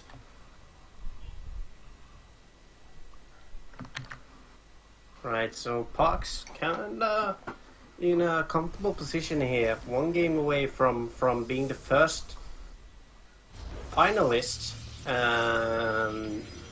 taking that first spot in the first qualifier of Battle of Scandinavia, where he earns 5% of the total prize pool. That will probably mean some dough. Not entirely sure how much just yet, but at least some.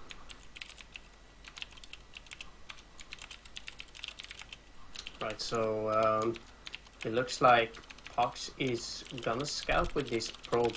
Will be there a bit too late to be able to stop this early hatchery of Shuliang. And the adept composition has really worked out for Pox now in the I think it's the 2 last games, right? Yeah, it And definitely has. The first game he went for a bit of a more sellout composition with charge. Didn't really work out, even though it was a really close game, but I still think that he has done a lot more damage with his adepts to the mineral line of Sugliang early and mid game, and especially now in the previous game where he basically went for an adept all in together with some immortals and support sentries. So it really feels like maybe he got the hang of what composition he needs for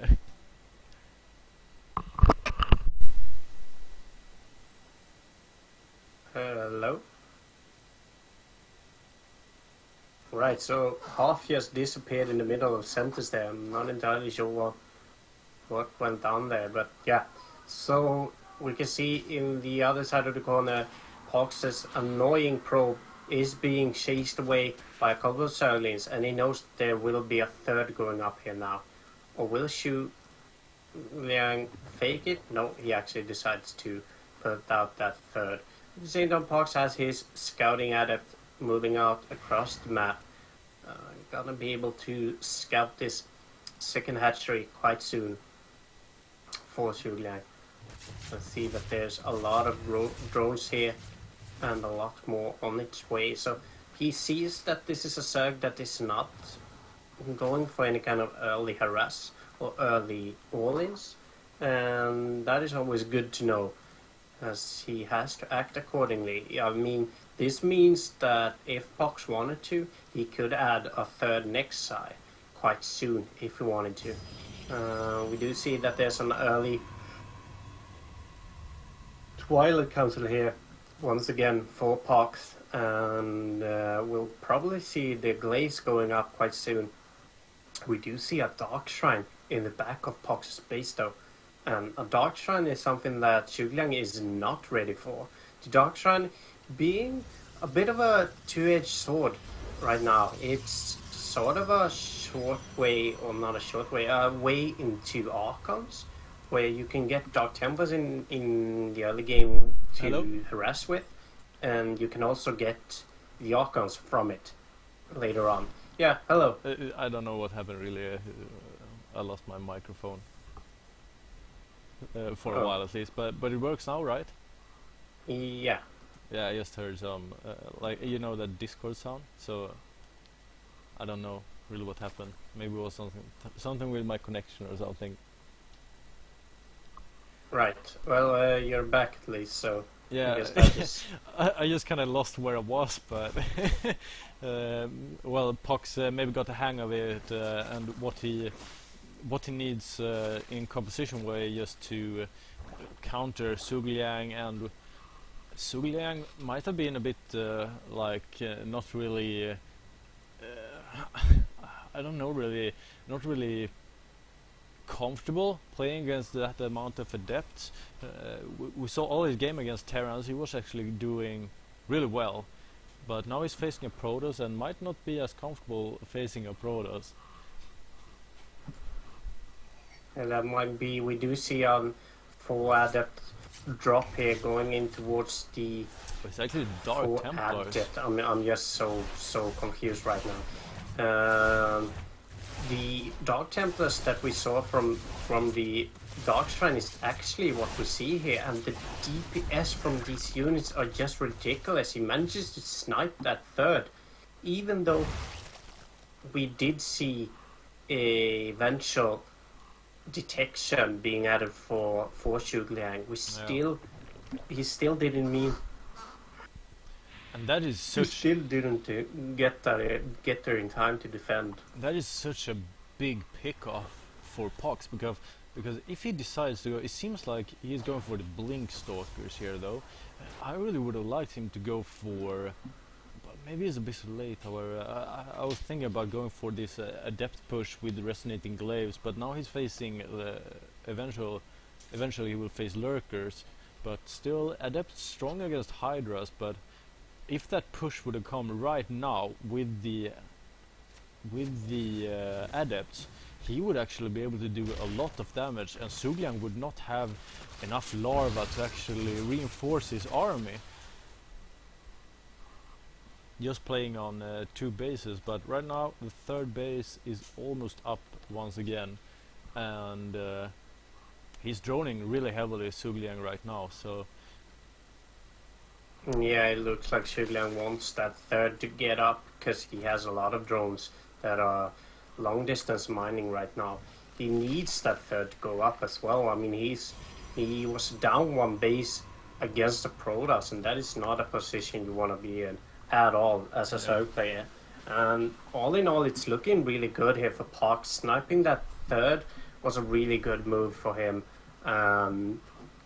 we can It also means see that he can comfortably get a good army in the back of that.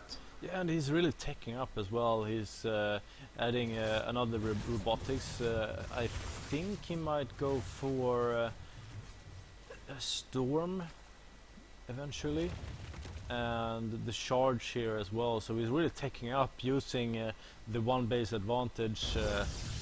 And here comes the production buildings, adding on 6 gateways, no, 5 gateways, and the Stargate actually. And here comes the Templars as well, so Yeah, the Stargate probably just being an early Stargate that will eventually help out with getting Tempests out, and the remaining gateways, warp gates rather, are just there for being able to produce a bit more gateway units, as his unit composition is good, but his total amount of units is not as big as you want them to be right now. If you look at the army composition here, or rather the army supply, right now Pox got ahead again, which he should be, seeing how he was on 3 bases for a lot longer than Zhuge. We do see a 4th is going up here for Zhuge right now, but Pox is gonna try and deny this. He does get a lot of lurker hits thrown at his face, and they do get a big amount of connects actually against the zealots there, doing a lot of shield damage to the units.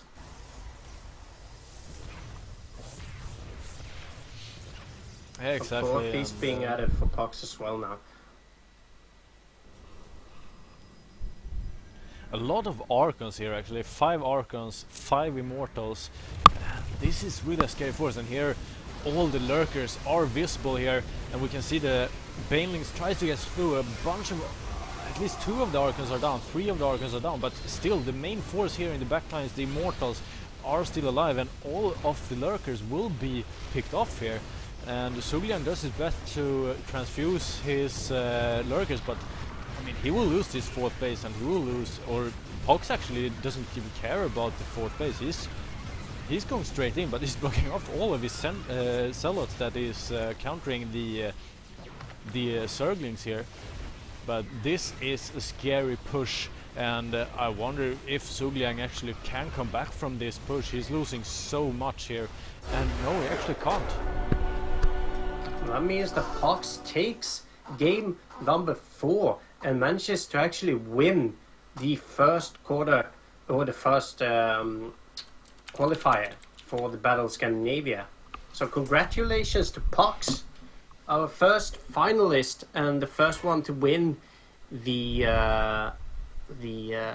qualifier is actually Pox, the Danish player. So congratulations to him. Yeah.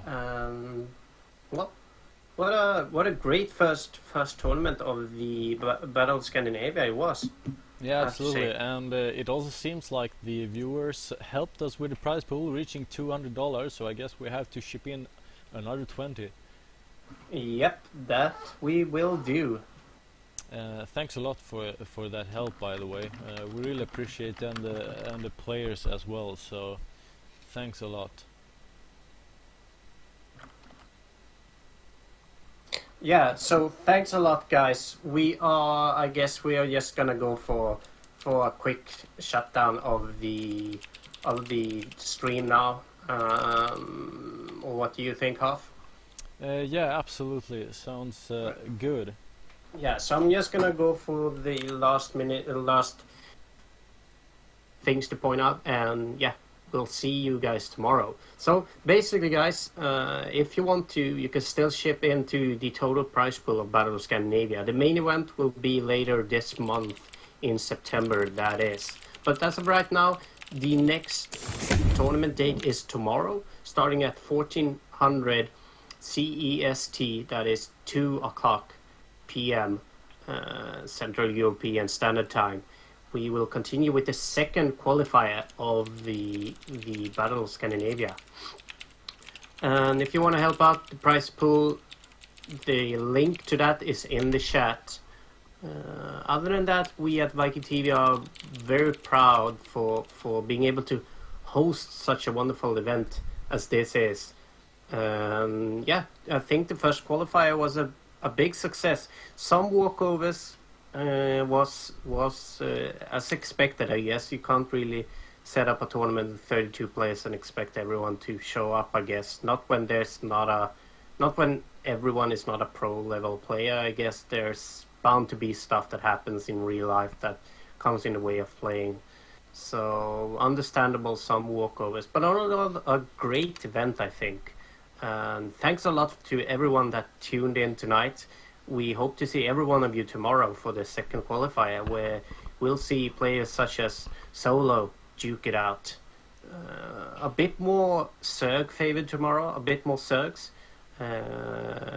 Or rather, no, a Only bit more Zergs. Protoss tomorrow. I mean 3 Zergs. So, yes, we'll see a lot of Protoss tomorrow. And actually. also a So random if you- player. Don't forget Fighting Yeah, Flag. exactly. There's even a random player in there. So if you like Protoss, tomorrow there will be a lot of Protoss. Space Right, Marine, so Happy Joe, and thanks a lot Anita. for tonight. Don't forget to click that follow button if you enjoy our stream and would like to see more. Also, find us out on Twitter if you want to follow us there. We are Viking TV Sweden on Twitter. Yeah, that's it for me. Mindful is signing off, and thanks a lot for tonight. And so is Hofrino. I think Mindful really did cover it all. So thanks a lot for the support and for tuning in today. And we look forward to see you tomorrow. Don't miss out on, for example, Space Marine, Nuffy, Solo, Multi, and Poo Poo from our only Finnish player tomorrow. So we really hope to see you there tomorrow at 1400 CEST. And well, that was all. Thank you and bye bye.